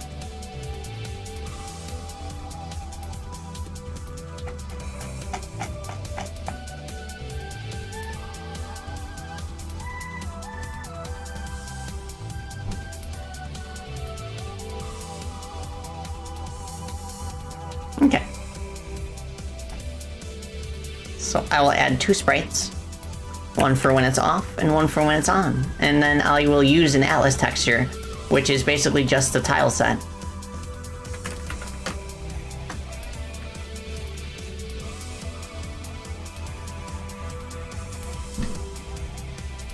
Okay, so I'm gonna highlight this.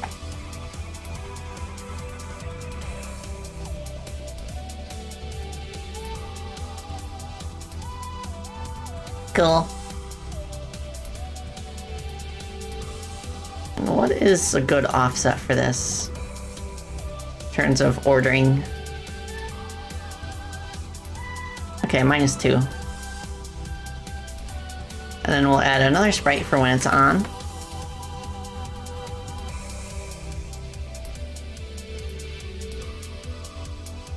Make this unique.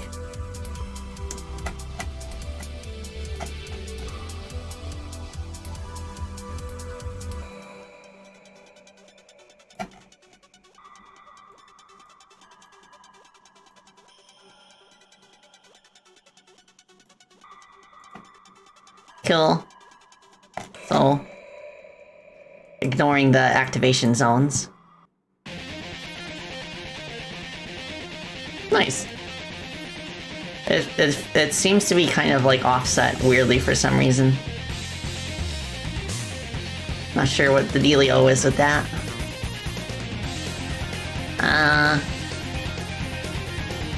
Oh, right. I see.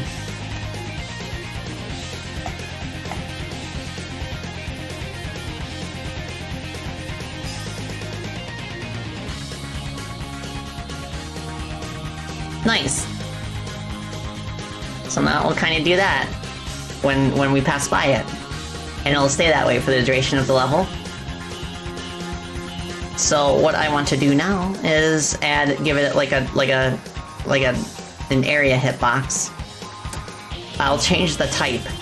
That's something that one of my team members taught me recently about Godot. I completely did not know about the change type function in the menu. So now I don't have to make new nodes and then kind of like change like the hierarchy. I can just change their type. So I'll change the torch to an area 2D. We'll add collision shape to it. And we'll make it a rectangle. 32 by 32, of course. Actually, let's make it a little bit bigger. That way there's some, like, wiggle room in terms of how, like, the player approaches it. Okay, so... now that that's set up, we can hide it. We don't need to show it. So from here, we will want to add a script to the torch. Global assets, scripts, objects. I'll just call the script torch. And then in the base script, we will add a signal, check for bodies that enter it. And we only want to detect players, nothing else. So I will just have the mask check for layer 9, which is player. So from here, we'll add a signal for the body to enter. Where are we? Okay, here we are. Function body entered. Whoops.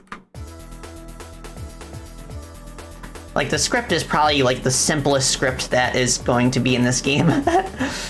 So, when the player enters the body of the torch, all we're gonna do is we're gonna set the visibility of the off sprite to false, and set the on visibility sprite, like the on sprite's visibility to true. And that's it. It should work. If we wanted to get fancy, we could add a child to the on. That's kind of like a light glow. Like add child node sprite 2D, light flare? Let's see what that looks like when we add additive blending. Ooh, fancy. Can I change the color? Because by default it has kind of a yellowish glow to it, but bluish glow, but I want yellow. And I want to hide the arrow launcher just to see. That looks cool. Maybe what I could do is I could kind of like make it pulse in and out.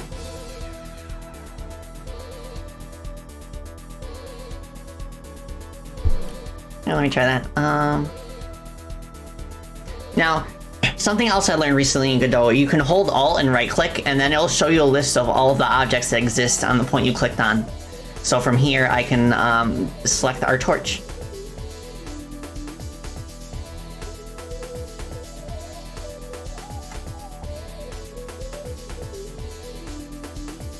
Da, da, da.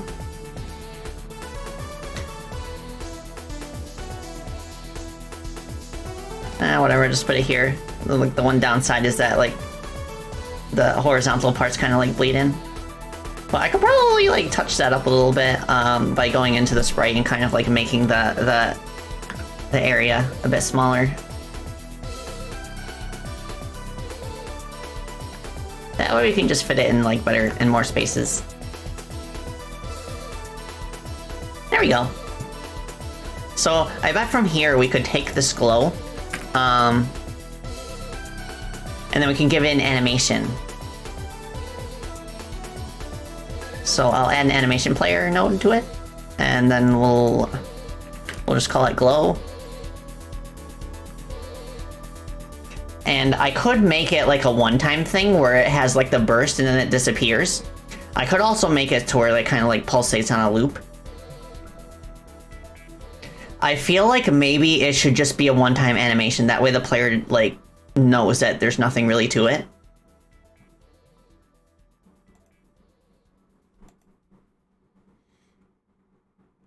So I guess for this we can do scale. I also want to change like the texture filtering and rotate this a little bit because by default it has a slight rotation to it. Minus 18. Oops. Minus 20 degrees. Yeah, I'll do that, and then I will make the scale into a keyframe.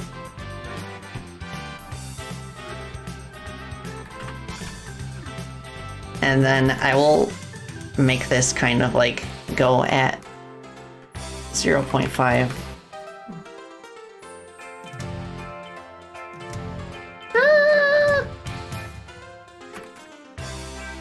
Let's just go all the way 0.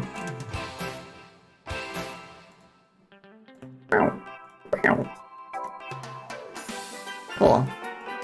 Yeah, my only concern with this is that, like, because, like, it kind of, like, visibly blinks into existence, the player might think there's some functionality to it. But this is fine for now, I guess.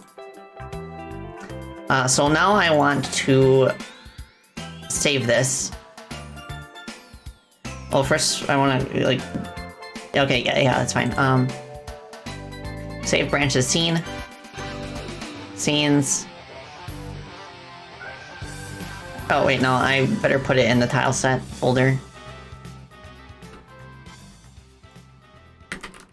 Sans torch. Okay, so I'm gonna go into the actual scene and reset its transform. There we go.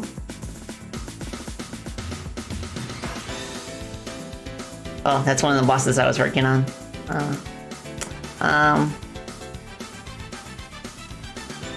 Okay, so I don't want to place torches individually like this. I want them to be a part of the tile map. So I'm gonna go into tiles one way, which I'm just using for background stuff on this layout. So from here, I think what I could do...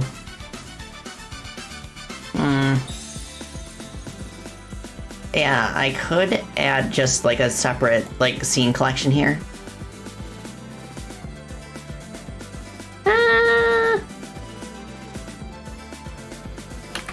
Torch. Sans torch. And I should be able to just draw it. Let's go!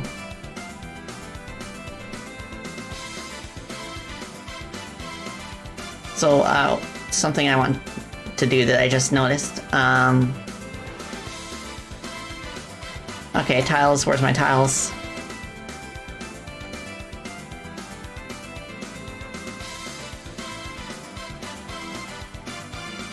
Sans torch. I have to turn this off. Okay, there we go. Cool. So now, we can place it down like any other tile. Just put it here. And put one here. I just need to remember that I need a little bit of space.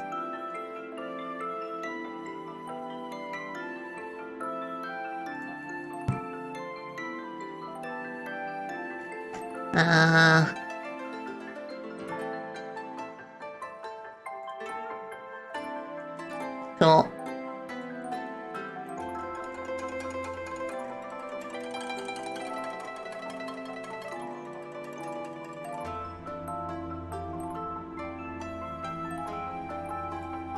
Put this here. And then I'll put some up here. There's no room with the window the way it is. I could maybe just get rid of this window.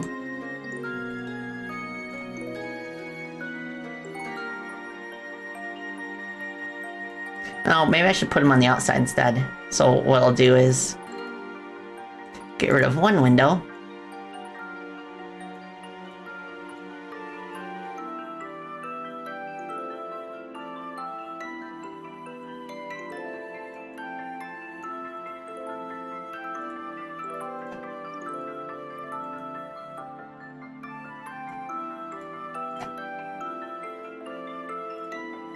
So that way, when we see the like the entrance of this indoor, like this short indoor section, we can see the lights.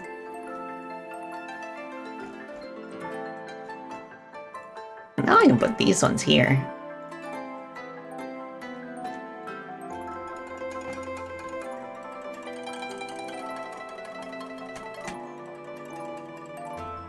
Cool.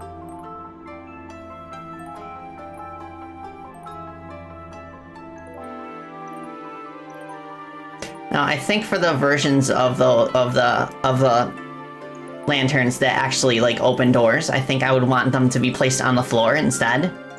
That way they seem a bit more interactable. And that's especially true for the indoor sections because there's a bit of a parallax effect to the background. Ah, Dark Moon, thank you for hydrate and for stretch and headpats. Well, okay. Ah.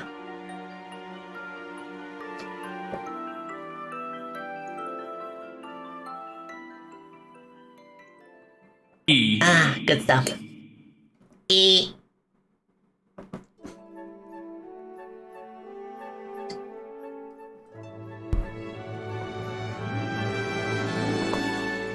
Okay, so for the floor ones that actually open doors, I'm thinking maybe since the doors have like a circular glyph, which will be converted into like a progress bar, maybe the switches could also kind of have a ring shape to them. Well, not switches, but the torches that, yeah. Yeah, maybe they could be similarly ring shaped. And for, at least for the outdoor doors, I would want them, the torches to be placed like right next to them. So you just have to touch both of them and then the door opens. But for now, I want to test the torches on the wall and see if they actually function.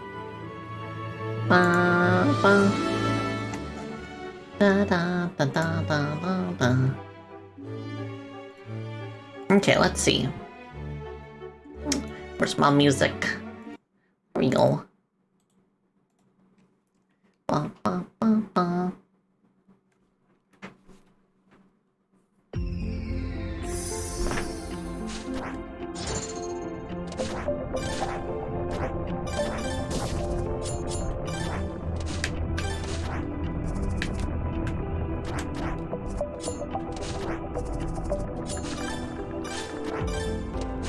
Oh, cool. So, it kind of works. I think it's because they're layered, like, behind, the other tiles. Maybe that's why we don't get the light effect. But it does pretty much basically work.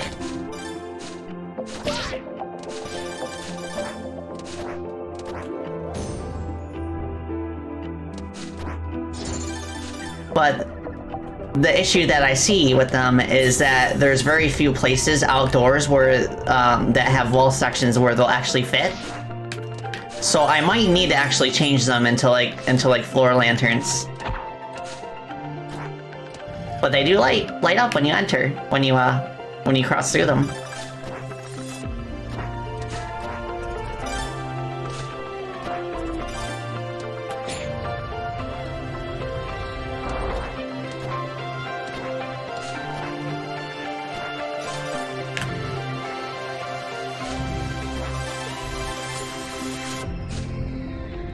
Nice.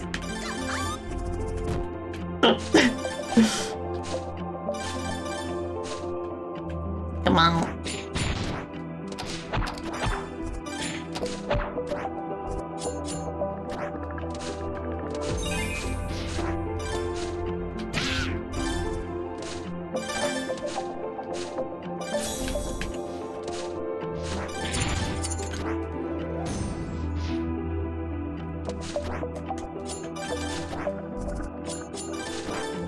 I almost feel like haste should affect the speed at which you go through the Sonic gates.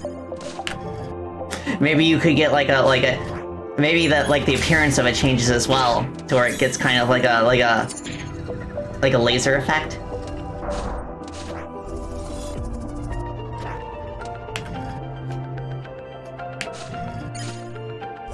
Yeah, for a shortcut, we can just drop down here.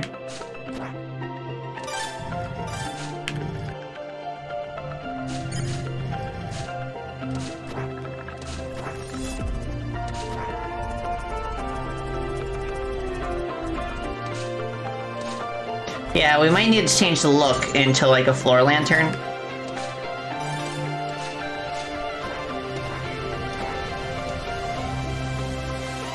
I mean, if I can figure out the somewhat tricky challenge of like getting collision to work with the parallax, I could make these lanterns function similarly. But then again, I also really like how they kind of like point the player in the right direction. Like it shows them that, okay, you can drop down there.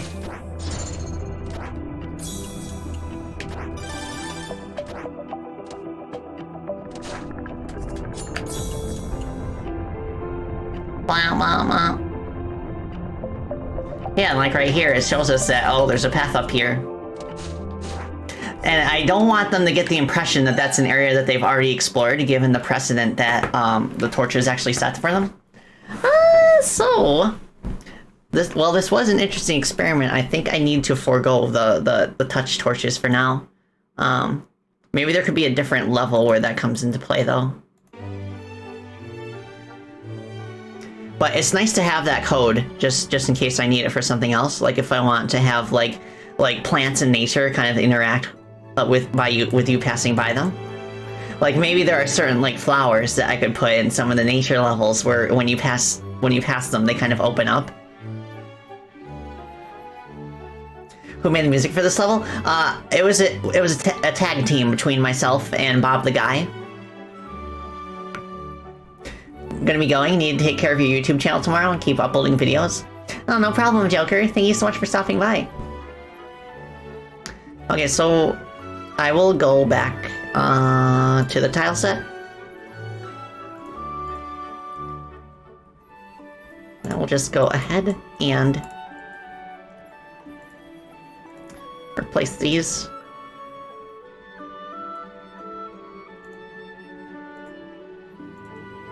Da, da, da.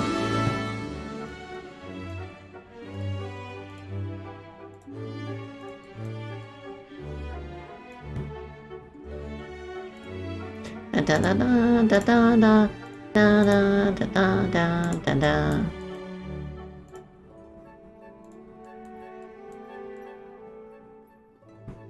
Okay, cool. So we don't need this scene collection anymore.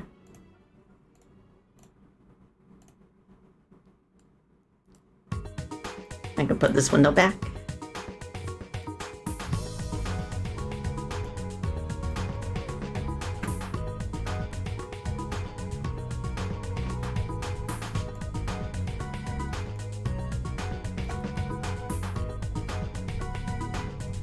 Okay, so, alright,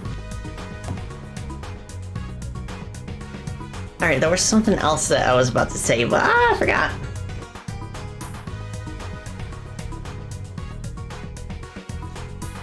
Yeah, Aquatunnel has a way of doing that. Aquatunnel distraction. Oh, thank you for hydrate and stretch. I'll take sippy and stretch.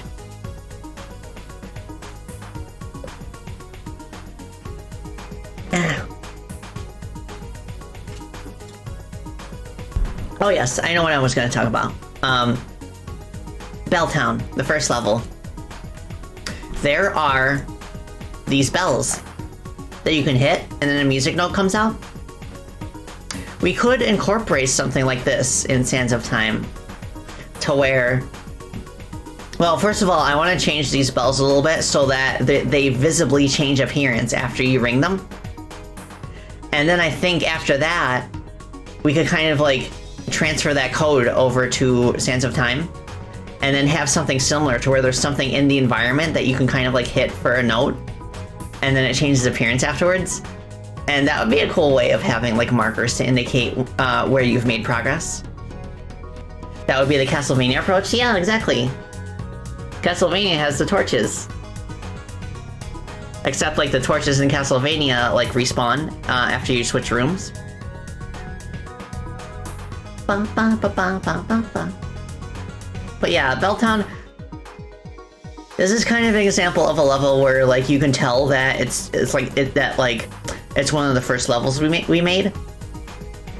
Like it kind of like lacks that sort of like level design that I was explaining earlier in the stream. It's more like for one thing it's more open-ended, but also like there's kind of like a variety of like gimmicks that don't really tie into each other just yet. Like we've got the underground section here that it has like the drop platforms. Those are not part of the final challenge, which is to ascend the bell tower. But if we take the bell tower by itself, then it does a pretty good job of kind of like ramping up the challenge. It introduces the corkscrew platforms in a controlled environment, before later having you like platform while hitting enemies while riding them. And the same goes for like the rotating platforms.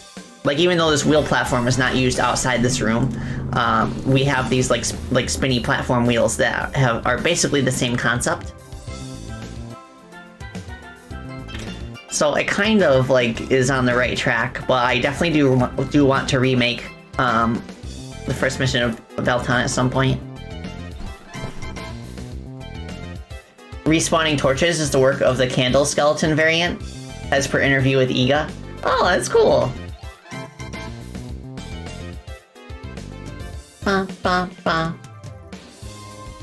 Yeah, I also think it'd be really cool to like incorporate the chronophones into a final challenge here, but I don't know how you do that as part of a vertical ascent.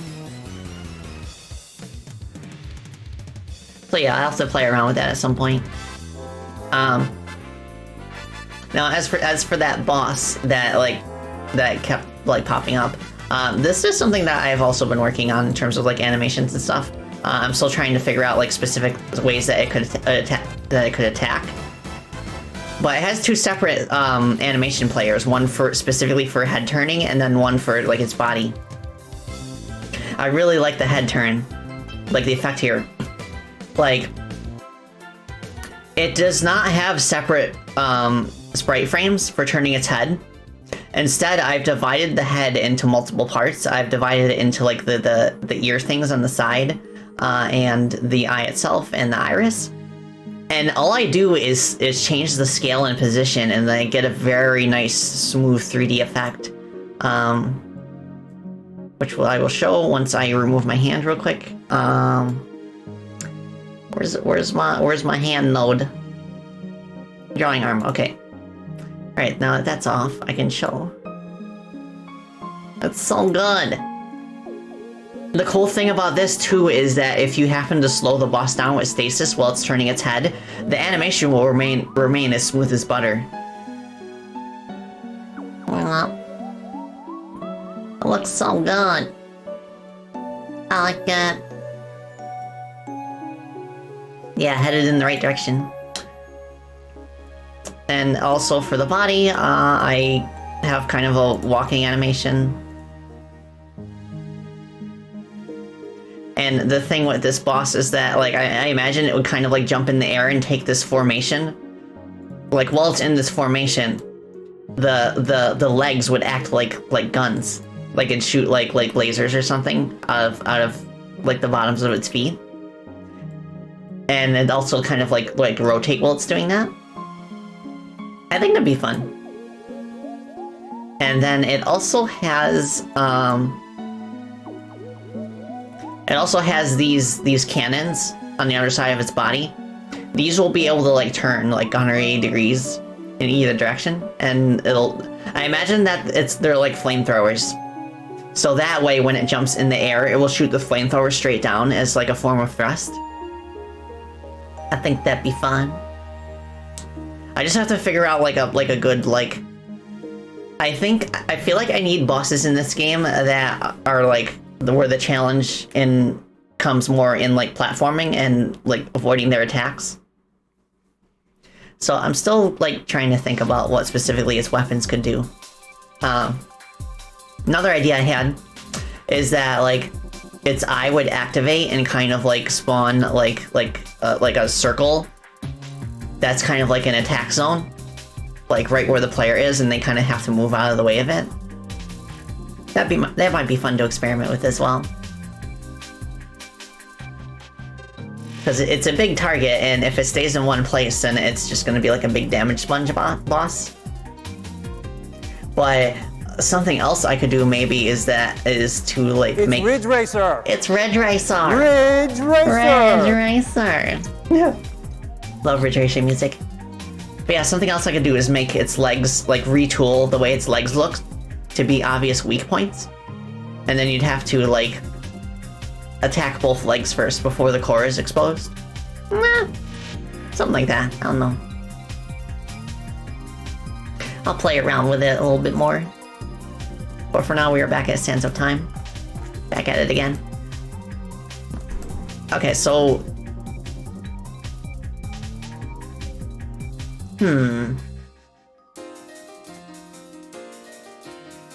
Yeah, what I could do maybe is if we're gonna have the,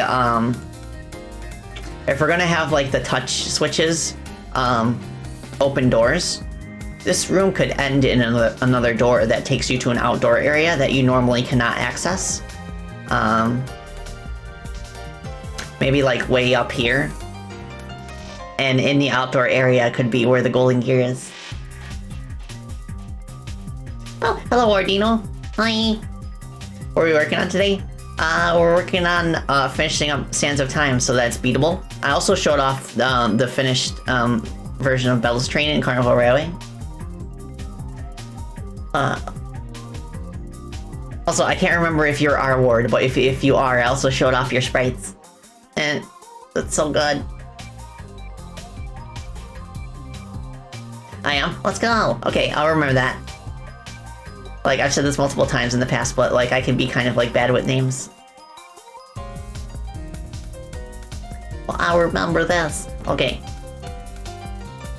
So I guess for now, like, here's the thing. Like, I've spent like more time than I would like this stream just kind of like thinking about what I want to do. But I think like a very valuable piece of advice I can give if you're struggling with like creator's block in this regard, where you find yourself just kind of like doing nothing but thinking about what to do. Just pick something and then do it. And it's not a big deal if it ends up not working out. Like with the touch torches, for example, the touch torches that I worked on. Like the important part is that I spent time on that. Like it might feel like a setback that it didn't actually work out the way that I had hoped. But just being able to prove to yourself that you can do better speaks volumes. It's way better than just like sitting in place and thinking, I guess. So just do it. Just do it. Do it. Yeah, Ward's pixel art's amazing. Very strong sense of sprite composition. I like that. Alright, so in that regard, I will go back to the drawing board, literally. So from here, I want to come up with just like a base like prototype sprite that for our light switches. And I'm gonna bring up the ladder snakes just as a color palette reference. But yeah, this is how the snakes are built. If you don't use it here, it's still there to use for something else. Yes, exactly, Kamaiku. Like, just like I said, like, even though it didn't work out for this level, I feel like I could repurpose it for, like, maybe, like, flowers in the nature levels that, like open up when you walk past them. Stuff like that. Okay, so what I want to do is I want to maybe, like, give it, like, a sphere shape. Or, like, maybe, like, a pointed star shape.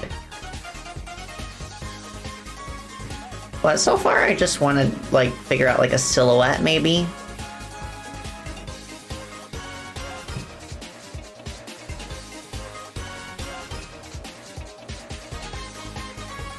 I kind of have a weird idea, but it might work. we have kind of like a tube shape. Almost like an hourglass, but not quite.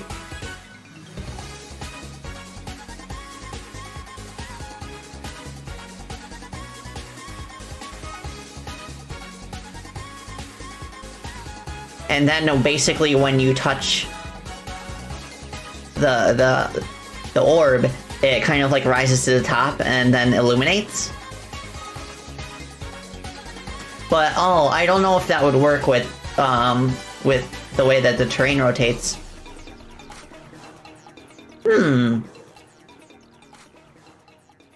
But it does kind of make me feel like if we had something like this, then when you do rotate the terrain, it would fall down to the other side.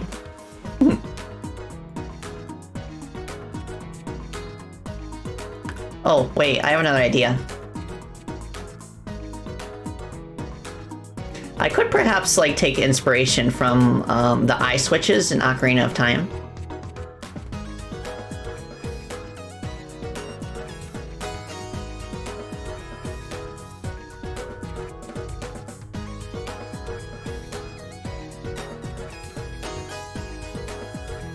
Oops.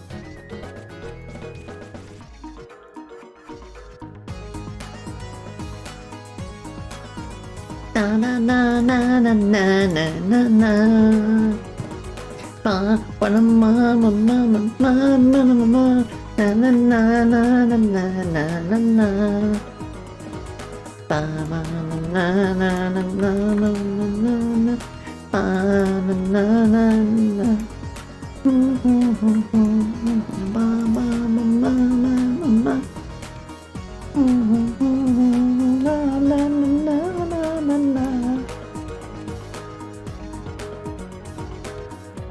I wish I could sing. I don't know if I ever will be able to, in a way that is pleasant. But it's all about the mindset. Some people will say I will never be able to sing. Other people will say it's not a matter of if, but when.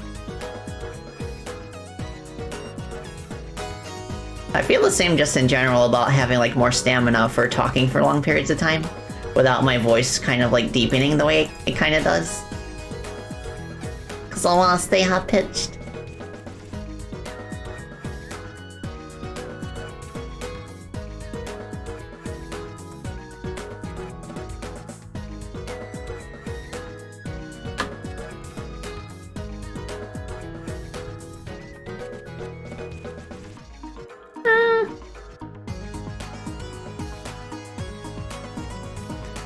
That's our tip will be high pitched. Yeah. Nah.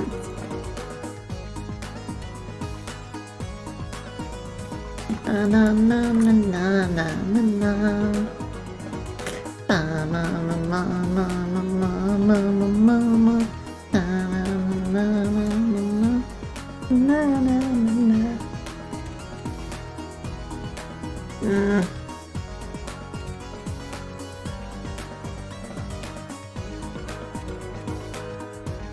That's too high.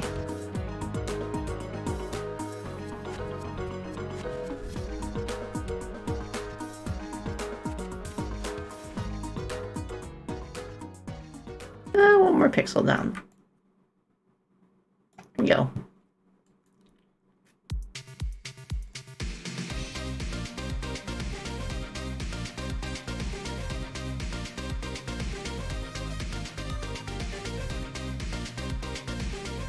Yeah, the tricky part about this is that it needs to be clear that it's an object, that it's not an enemy.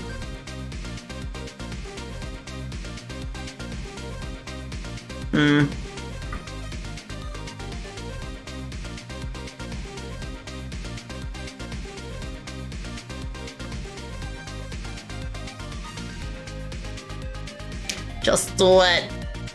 I'll just make a diamond shape for now.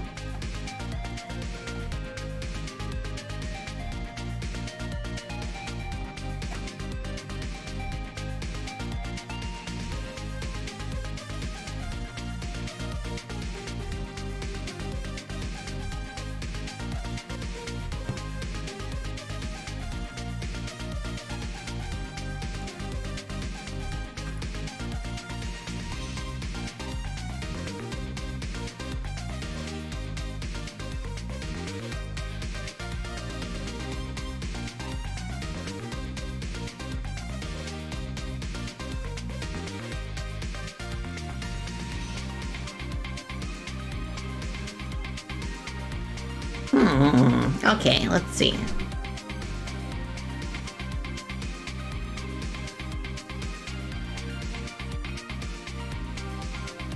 I'm gonna work on another layer for now.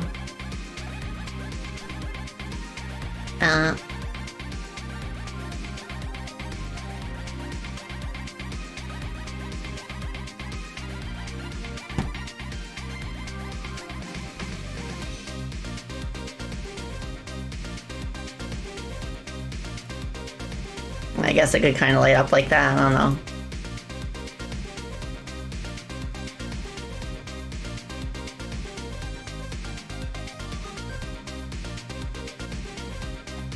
I did just have a kind of a wacky idea for how I could design this. What if the Switch was divided into two parts? So you'd have like... You'd have a bottom part and a top. And the top would like kind of like trickle down a bit of like sand or water or something, and you'd have to move the bottom over it, and then once like the droplet falls on the bottom part, then it activates. Except, wait, that could actually play pretty nicely with the fact that the terrain can rotate, because depending on which piece is on the ceiling or floor, like the piece that's on the ceiling will always be the one that's dropping, like droplets.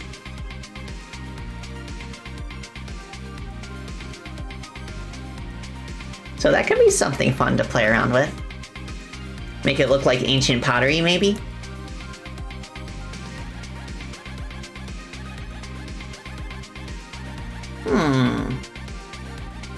Yeah, ancient pottery where kind of like the lip on the backside is kind of like tilted upwards a bit.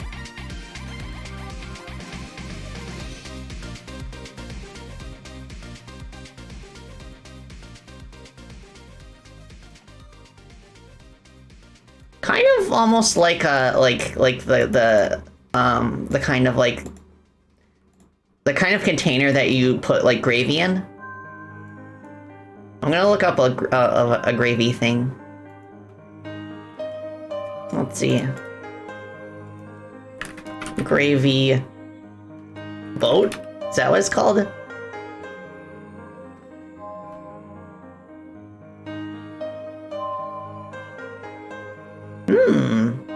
Okay. Question mark. Da, da, ba, ba, ba, ba. Yeah, okay, it would appear to be called the gravy boat.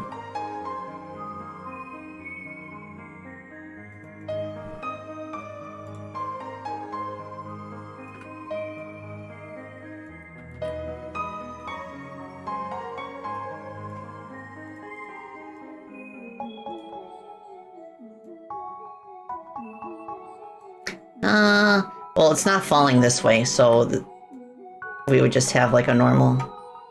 I'm gonna make it symmetrical.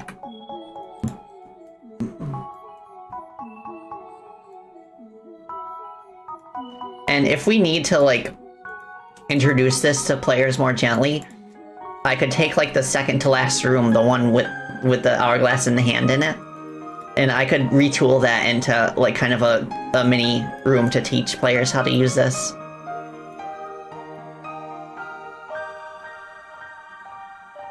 Trying to do this, I guess.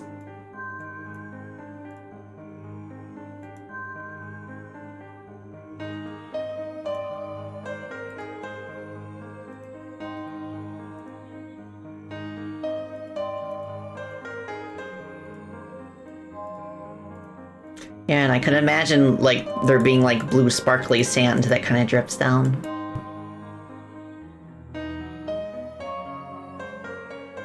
Or it could be water.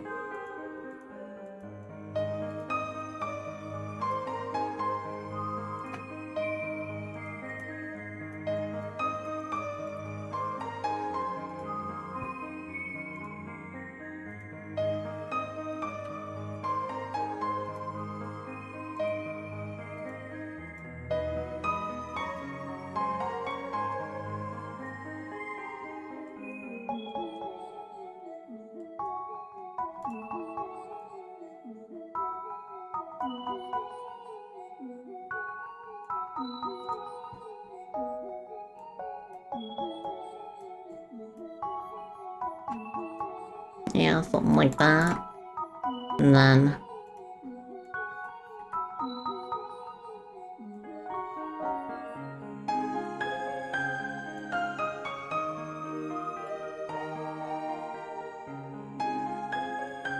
Da da da da.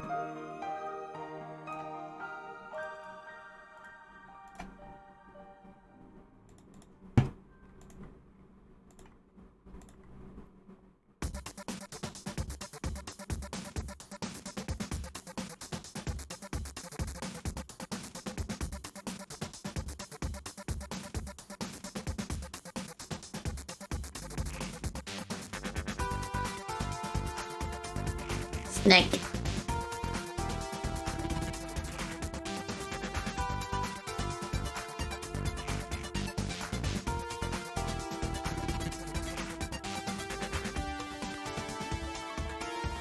There we go.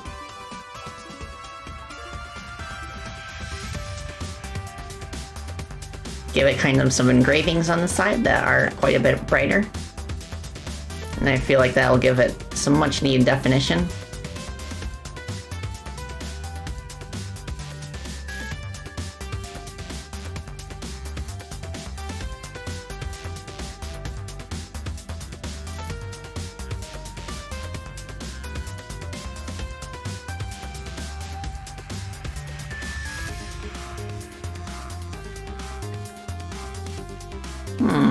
Okay. Let's put the light in this direction then.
Kill. Nice. Alright, I guess we could add some of that fancy decor around this lip.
Okay,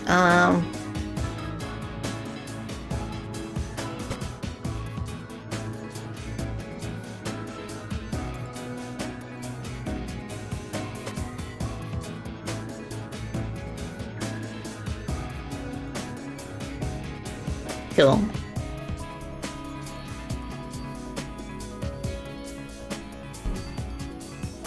So now I kind of want to add like a light glow effect here. Make it obvious that something inside of the pottery is illuminated.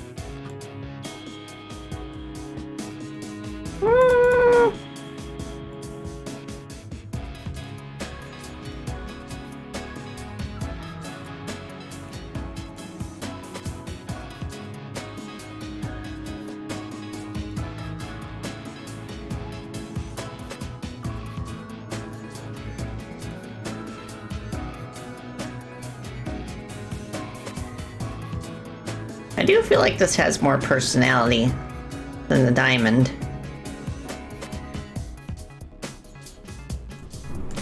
But whether or not the mechanic will be intuitive enough, we'll see.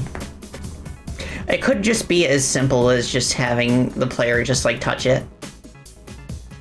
And then once they touch it, then it kind of like drops the droplet under there. Looks like it has a face. Almost. Yeah, I can almost see it.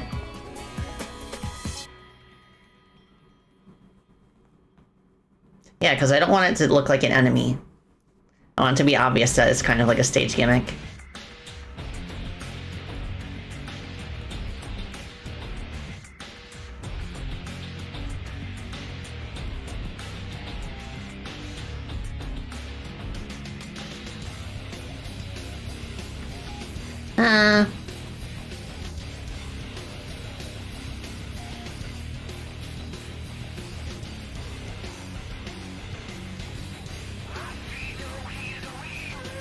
Okay, that's probably good enough. Nat, hi! Hope you're doing well. We're doing game dev stuff.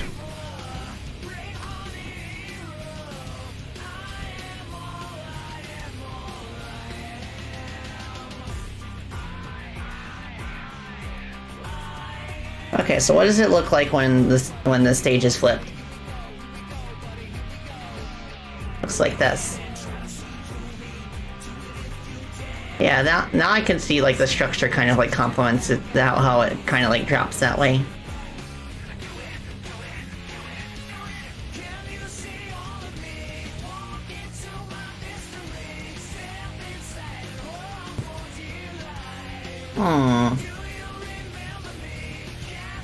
If nothing else, I could use it as background decoration.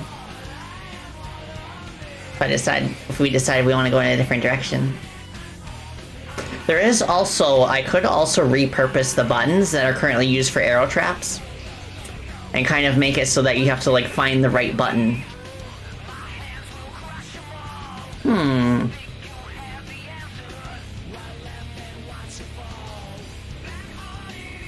But either way, I feel like it's kind of the kind of gimmick where like all I want the player to do in order to activate it is to touch it.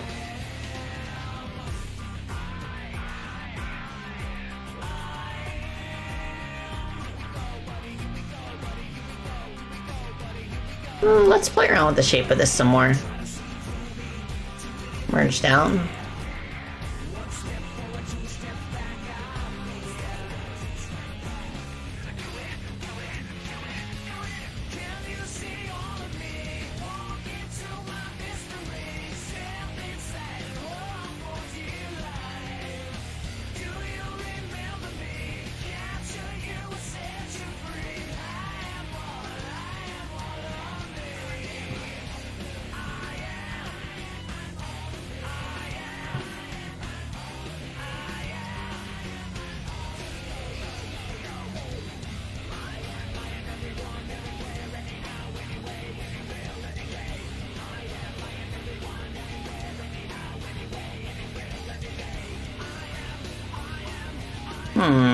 I thought about making that an eyeball, but that might lean more into it looking like an enemy rather than something that you activate.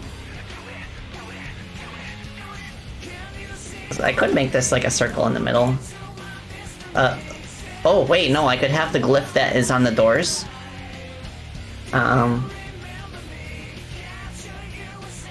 Okay, where's the door? Is it this one? Yes.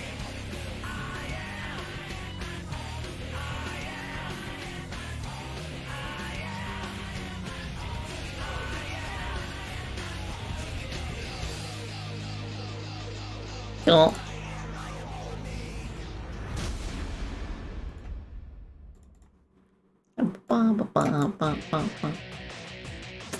Nice, 2 Shadow songs back to back.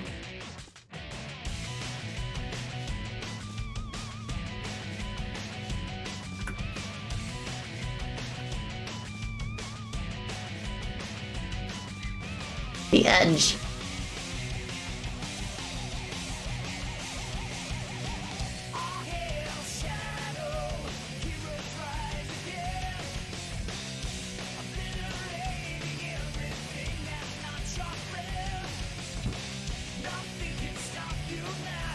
Hello, Argo. The dubbing goes quite well. I'm experimenting with different ideas for how I could wrap up one of the levels that I'm working on.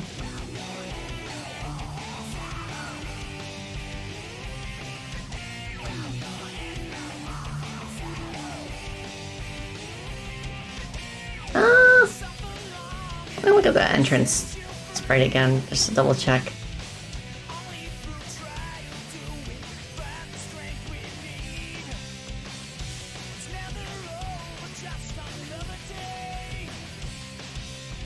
Oh, okay.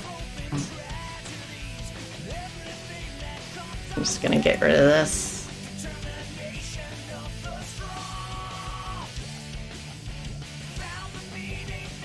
Oh, maybe this too.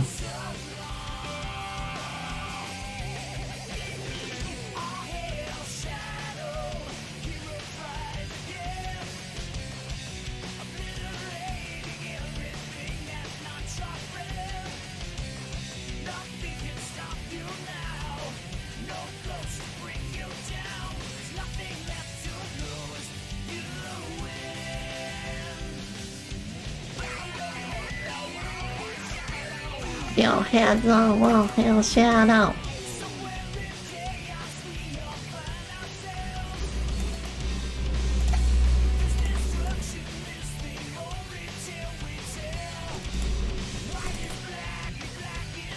Well.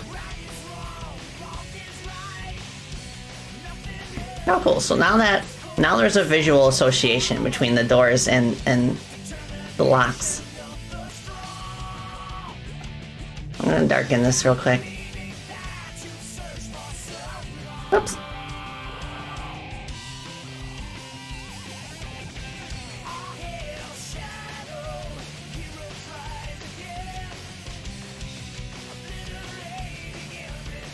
Cool. So now they have a shared glyph. But I feel like if the doors are gonna have different glyphs, then we can kind of like tie them together that way, I guess. But I think maybe at most I would want 2 switches the player would have to touch in order to open a door. So we could just easily split these in half. And then like each half would be on a separate side, I guess.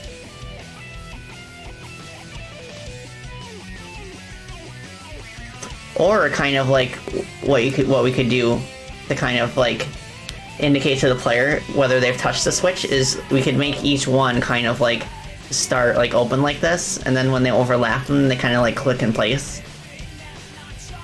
Thank you for hydrate and stretch, Rob. Well.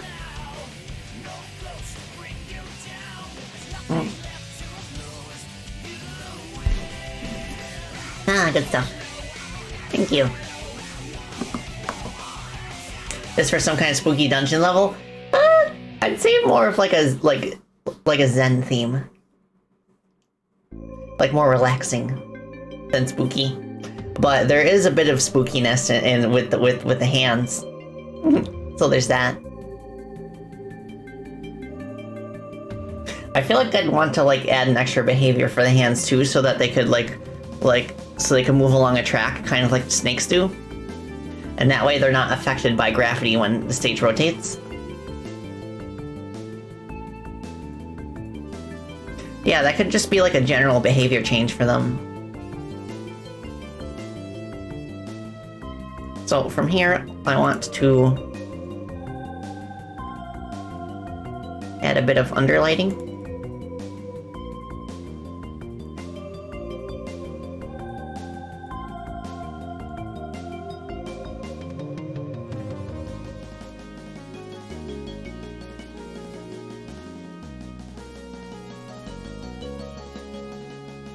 Cool.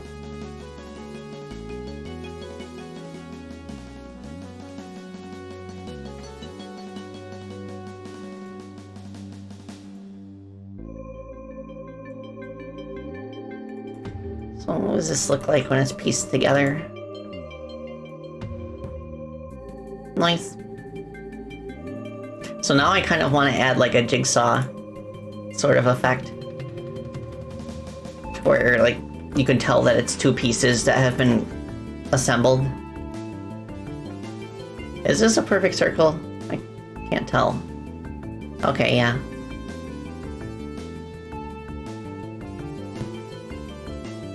So, we could accomplish that by just, like, doing this.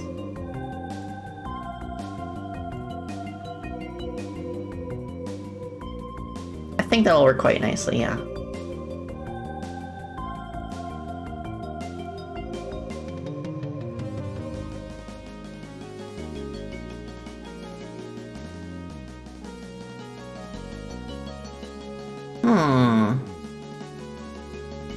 So this goes like this goes like this. Yeah, okay.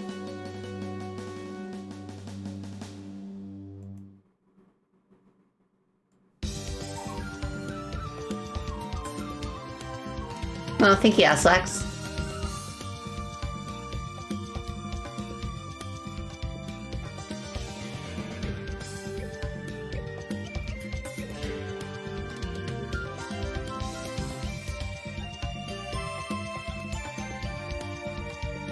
Cool. And then I could also make this part a bit lighter.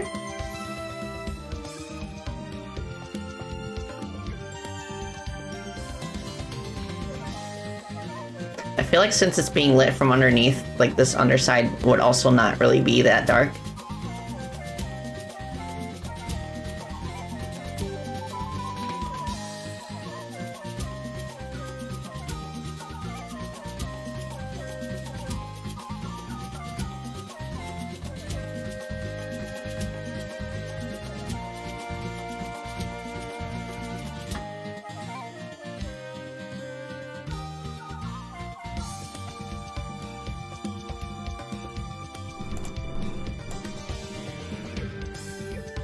Yeah, something like that.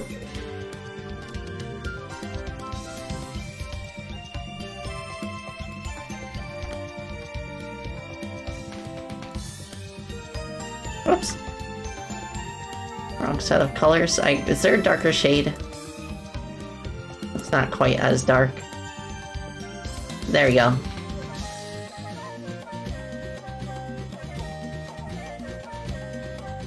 Cool. I could probably do the same thing up here. But to like a lesser degree. I don't know. This is fine for now. So, I will bring these objects into their own sheet now that we have grabbed the colors that we need.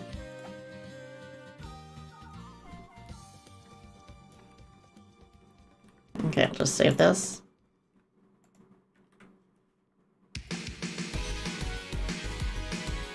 So now we split these.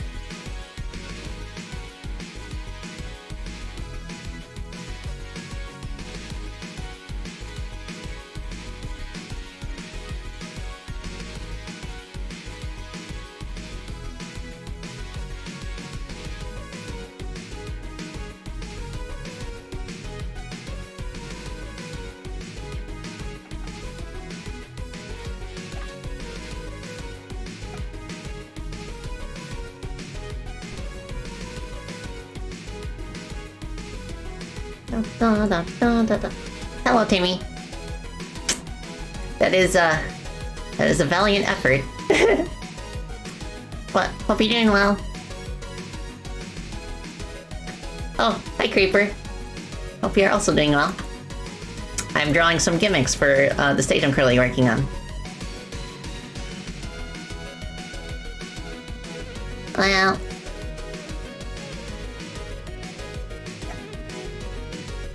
I'm a butt.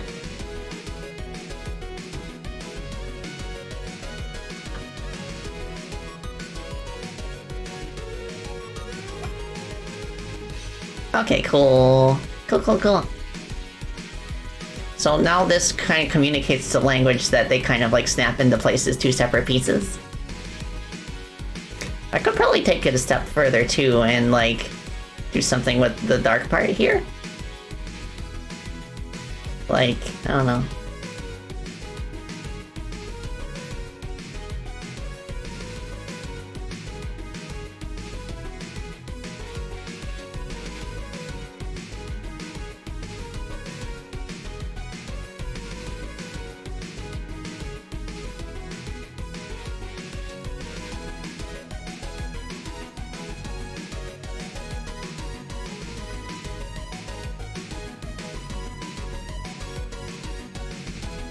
Ba, ba, ba, ba.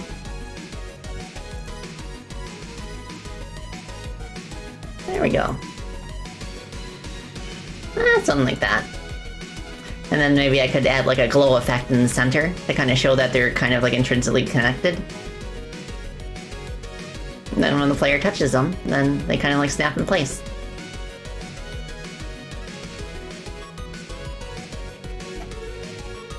Nice. Move this over here.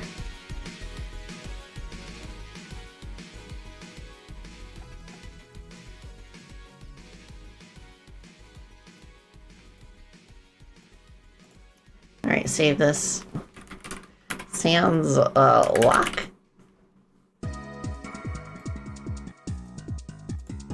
That's probably fine. Right, back to the level.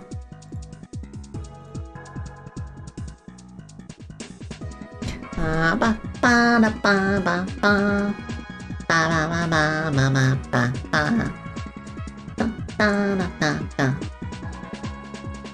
So,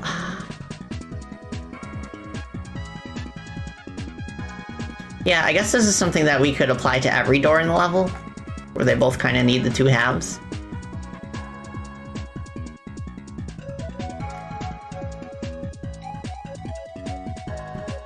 So, let's experiment.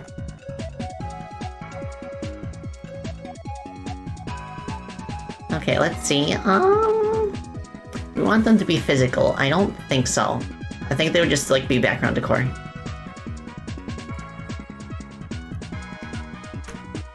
Okay, so...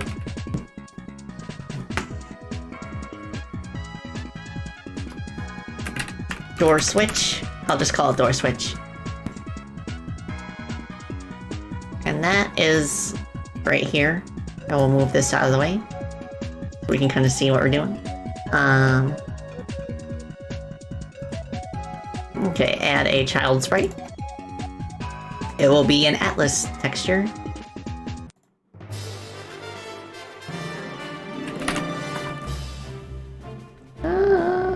Okay, sans lock.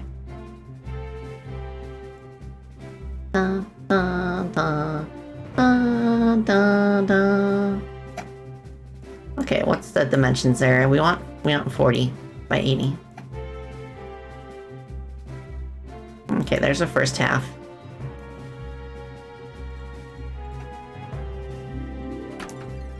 We'll just call it L for left and R for right. Make this a unique texture. Always remember to select to make it unique when you duplicate an Atlas texture, because otherwise it'll share it between every instance.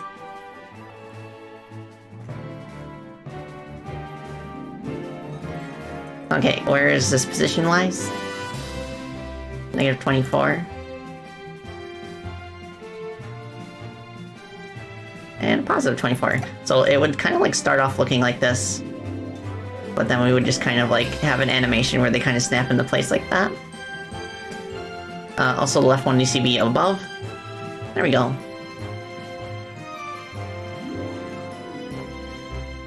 Cool.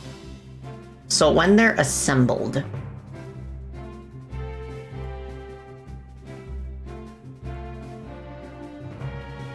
24, 18...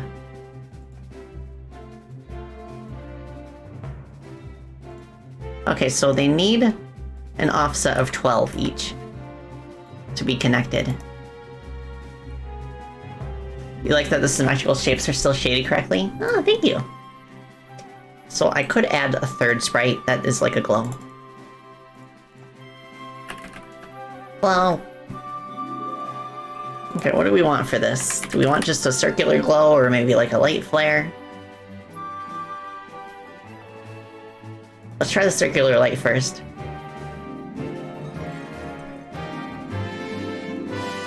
Oh, FB7! Welcome, welcome! Hope you're doing well. Oh, thank you. Yes, welcome. I am Spacey Bottotelli. I'm a gadgeteer bat and a game developer. And I'm doing game dev stuff today. Right now I'm trying to come up with like a lock mechanic or like a key mechanic for the doors in our dungeon-esque sort of level. Okay, so it has kind of this kind of glow. I guess that's fine.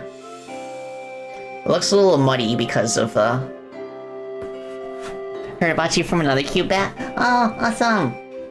Yeah, there's a lot of cute bats out there. Bats! I'm so happy to be friends with so many of them.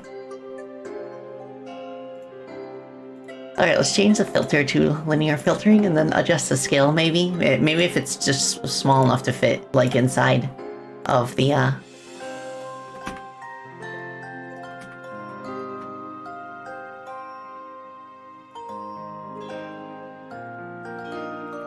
like that. Yeah, I guess that's fine. And that will only, like, pop into appearance once the pieces are snapped together.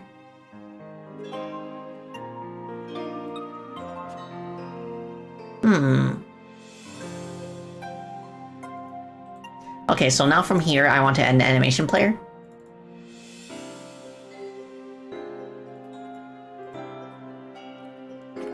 By default, it would be in the off position. Ta-da. And the things we want to change are whether the glow is visible or not. Whether... I guess we could change the scale of that when it's initially snaps into place. We can also change the position of the left and right pieces.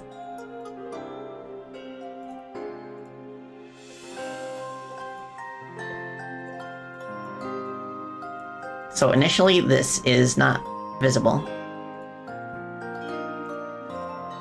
And then the left position, we will make that... let's try 24 by negative 24 first.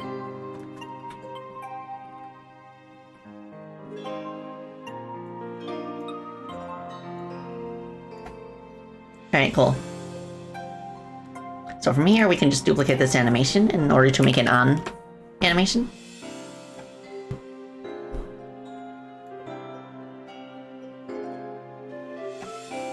So from here, I want to change the position gradually so that they are snapped in place. And I think we can get a bit fancy with it, but I'll do this for now. And then once it does click into place, I want this to be turned on. Okay, so... Whoops. Whoopsie. My hand's in the way. Yeah. So that's the basic idea of the animation. But... but I think we can get fancier with it. Godot has a thing in the animation player known as easing, which kind of like changes like smoothly depending on what setting you have. So I'll make it the easing 2 so that it kind of like has a slight acceleration to it. Oh, thank you, hydrate and stretch. My nail ticks at me. Yeah, you see how it kind of accelerates now? What? Alright, cool. I'm not sure if that has the immediate feedback that I would like from the player touching it. So I'm gonna try going in the opposite direction. I'm gonna try 0.5 instead. I'm gonna zoom in more so we can see better.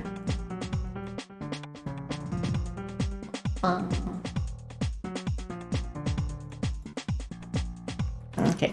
I'm stretching. I'm a stretchy Brussels telly.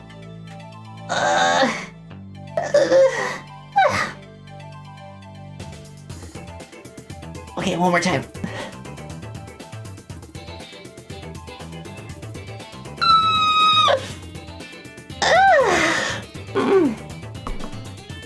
Sorry for my weird bateau noises.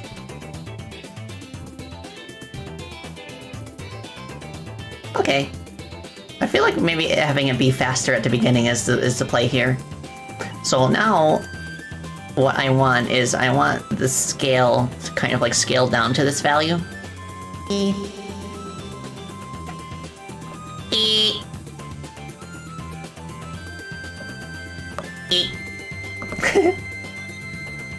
Don't know you love them? Aw, thank you. Let's make this 2. Okay. Yeah! There we go. Bow! Bow! Just imagine a bow. Okay, cool.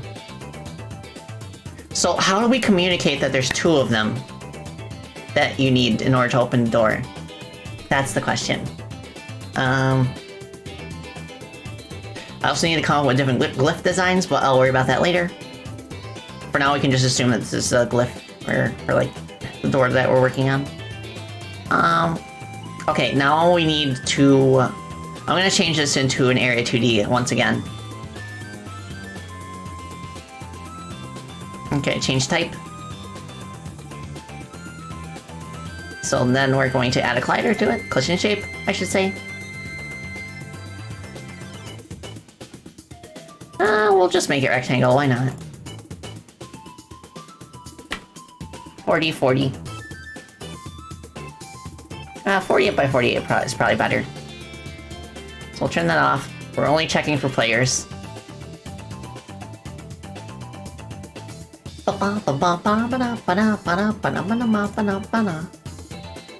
Now everything is in place here for us to just use the torch script. Number of dots determining what kind? Oh, that's a good idea. Okay, so we want to take the torch script. We can use the torch script as a base, and we can duplicate it so that it kind of like affects the door. Or I could get like really fancy with it, and what I could do is make it so that there is kind of a function that you can change in the inspector. And it would be like a string, and you can type in the string, and it will attempt to call that method in a parent object. But for now, I just want to see if it works. So we need to add the signal. Body entered. Then we are going to our door switch here. And we're connecting. Okay. So I want to save this as a scene. But before I do that, I'm gonna copy the position so I don't lose it later when I reset it. So we are saving the branch as a scene. And, yeah, I'll do Sans door switch as the scene name. By default, we are setting a position to 0. Go away, boss.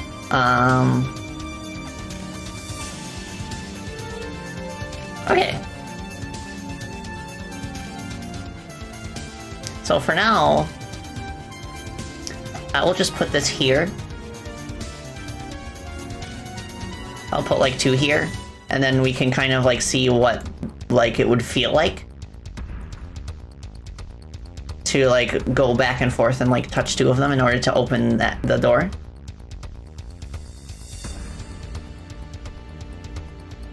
Okay. Is that centered? No, it's not. Okay, like that. Seems like you'll need to do that since this doesn't have an on and off node. Right.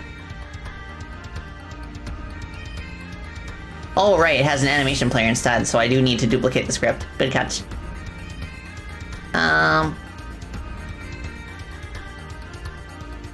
Alright, disconnect this.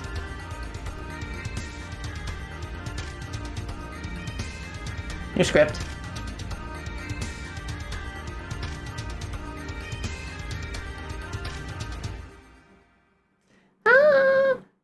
Okay, I do feel like I want to make a script that's kind of like multi-purpose, just in case I have other levels that have switches that are touch activated. So I will call it like, whoops, wrong location. So we've got buttons that do something. So now we need, okay, so I have a push button script. I'll just make this a touch button script. And then I'll make it like functionally like the same.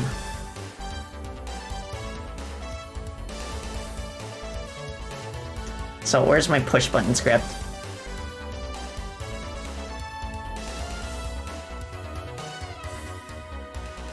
Okay, there it is.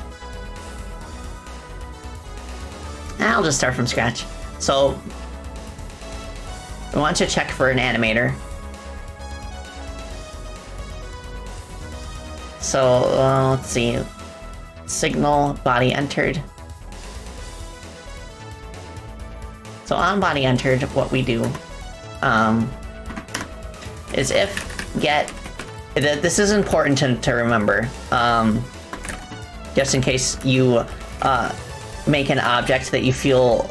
Just in case you make a script for an object that you feel might be used in other places.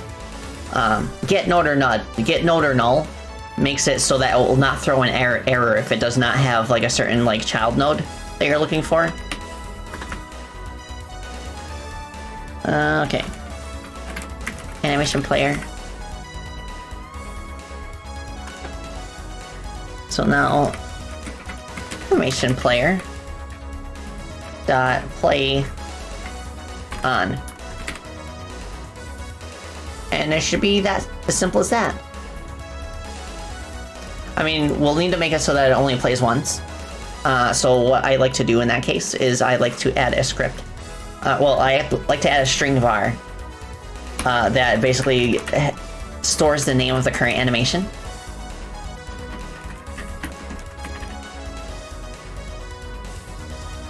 And, okay. So if the current animation is not equal to on, then we play on, and then we set the current animation to on.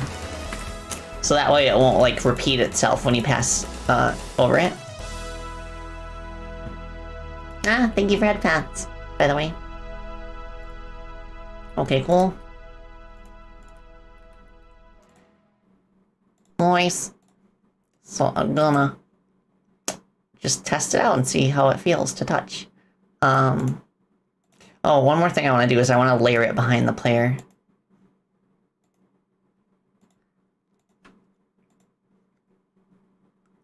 So let's just do my -1 there. Then we'll go back to the stage and give it a try. No, this won't affect anything right now. I'm just like seeing how the animation feels, and if it's like a gimmick that I feel would be suitable for the final room.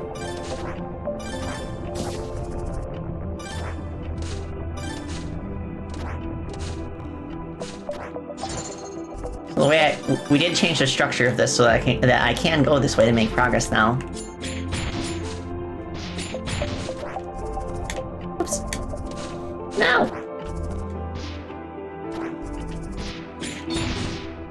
Oh, thank you, Nat. You haven't seen this level yet? Yeah, this is Sands of Time. If you play the order, if you play the levels in the World of Time in order, this will be the third one, I believe. Oh, EVS7, thank you for the follow. I appreciate it. Welcome.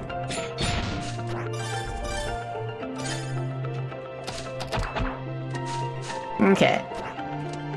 Cool. I think it does its job well enough. And then I could add the same glow to the center of the doors.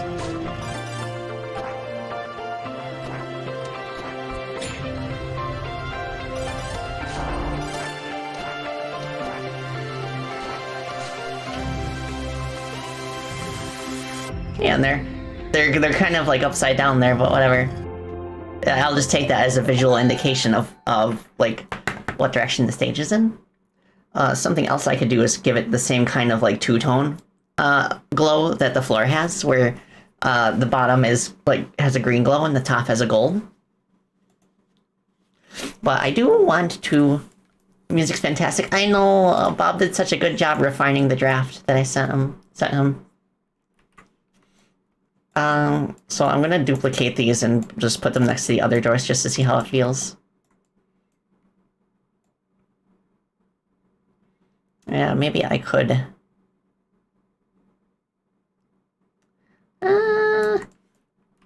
Put this here.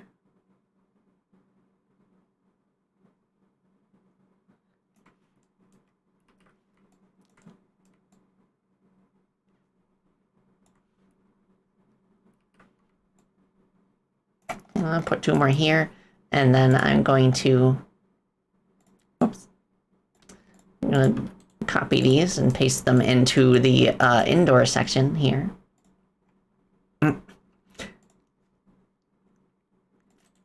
Okay, paste them here. I'm gonna reset their transform so that they're at the center, so I can move them. Okay, so this would go over here. And then this would go up here in this room. Somewhere here, I guess. I don't know. How does one draft music? It's... I guess, like, you could just start with, like, random notes and then kind of, like... You could start with kind of, like, a chord progression that is similar to a song that you really like. And then just take it in a different direction, like use an entirely different like melody, use an entirely different like maybe like shift the pitch of the whole song up or down or something. That's a good starting point, I'd say. But it's kind of hard to describe because like everything I know about music has been self-taught. Like I've not been professionally taught in any capacity.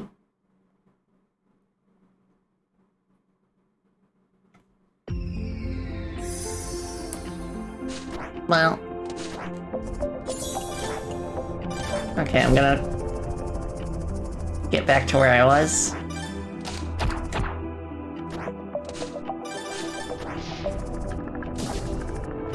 Super impressive that you're self-taught. Thank you. And I already had a fair bit of experience by the time that I went to college for computer science. So by that point, it was more that college taught me how to kind of like break complex problems down into more manageable pieces.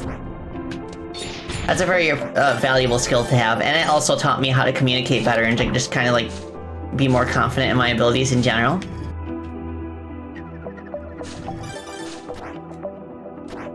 And I gotta have a fancy sound effect for when you touch them and they connect. It's gotta be like a wow.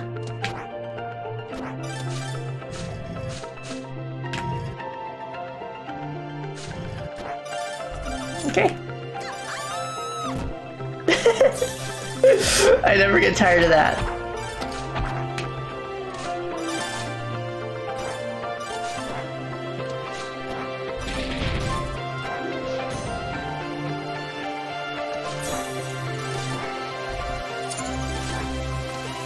Okay. Nice.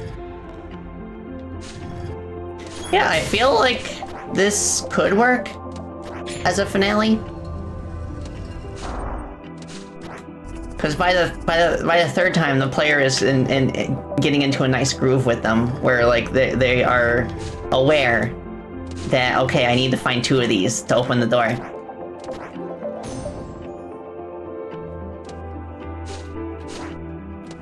Your tummy's cranky, so you're gonna lay down away from the computer? Yeah, no problem, Alfie. The VOD will be waiting as always. I hope you feel better soon as well.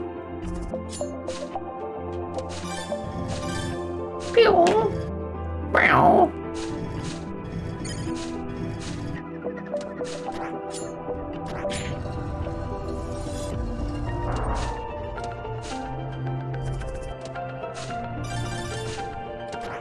Okay. Yeah, this level really isn't that long when you know where you're going. But there's just so much to it that you can explore. So that one's flipped.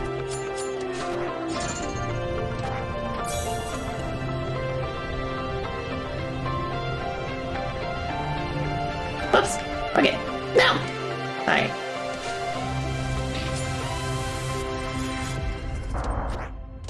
hope that's not too dizzying for people.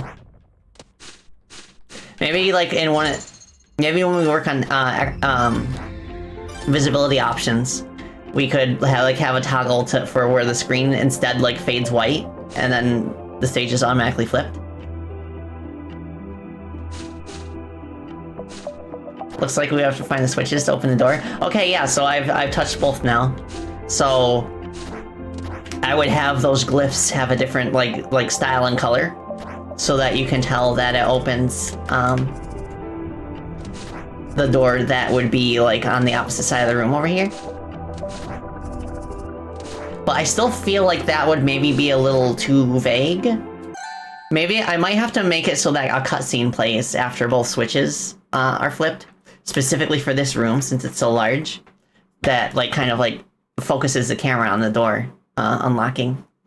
But yeah, I can work with this. I can definitely work with this. Nada. Okay. Phew. Alright, so honestly, I feel like this is a good place to wrap up. I want to wrap up early because there's a few things that I want to do this weekend, and I just feel like I need to recharge my batteries a little bit. But I will definitely continue working on this tonight after I have some food in my belly, and then I'll see you all next week. I think next week I'll just rip the band-aid off and play through Silver's campaign in 06. Because I really want to start playing for some of the newer Sonic games. And, yeah, I'll think of a few other things that I could potentially do. But I will have another dev stream next Friday. I'm having them every Friday now, and it's been a lot of fun. I feel like this is my wheelhouse. Yeah, I wish everybody a great weekend. I hope you enjoy the rest of your Friday, and of course the rest of your weekend. Let's see if there's somebody we can raid.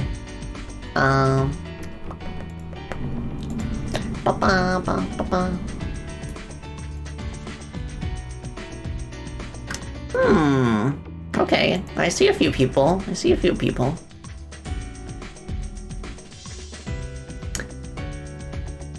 Yeah, let's, da, da. Da, da, da, da.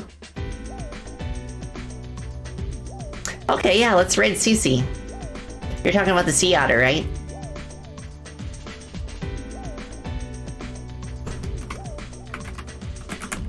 Da, da, da, da, da. Let me just make sure I spell this correctly. Yeah? Okay. Da, da, da, da, da, da, da. Oh, I almost spelled it wrong. Whoops. Okay, I think I got it. Alright, so without further ado, I shall bid you all adieu. Thank you all so much for hanging out with me today. I feel like I have broken through a mental barricade with the finale of this stage, so I am committed to making this stage beatable by the end of tonight. And yeah, I can't wait to show you the whole finished stage during my next dev stream. And hopefully by then I will have made substantial progress on another stage that I can show off. Yeah! So, thank you all so much, and take care of yourselves. That's a wrap. Bye. Bye-bye.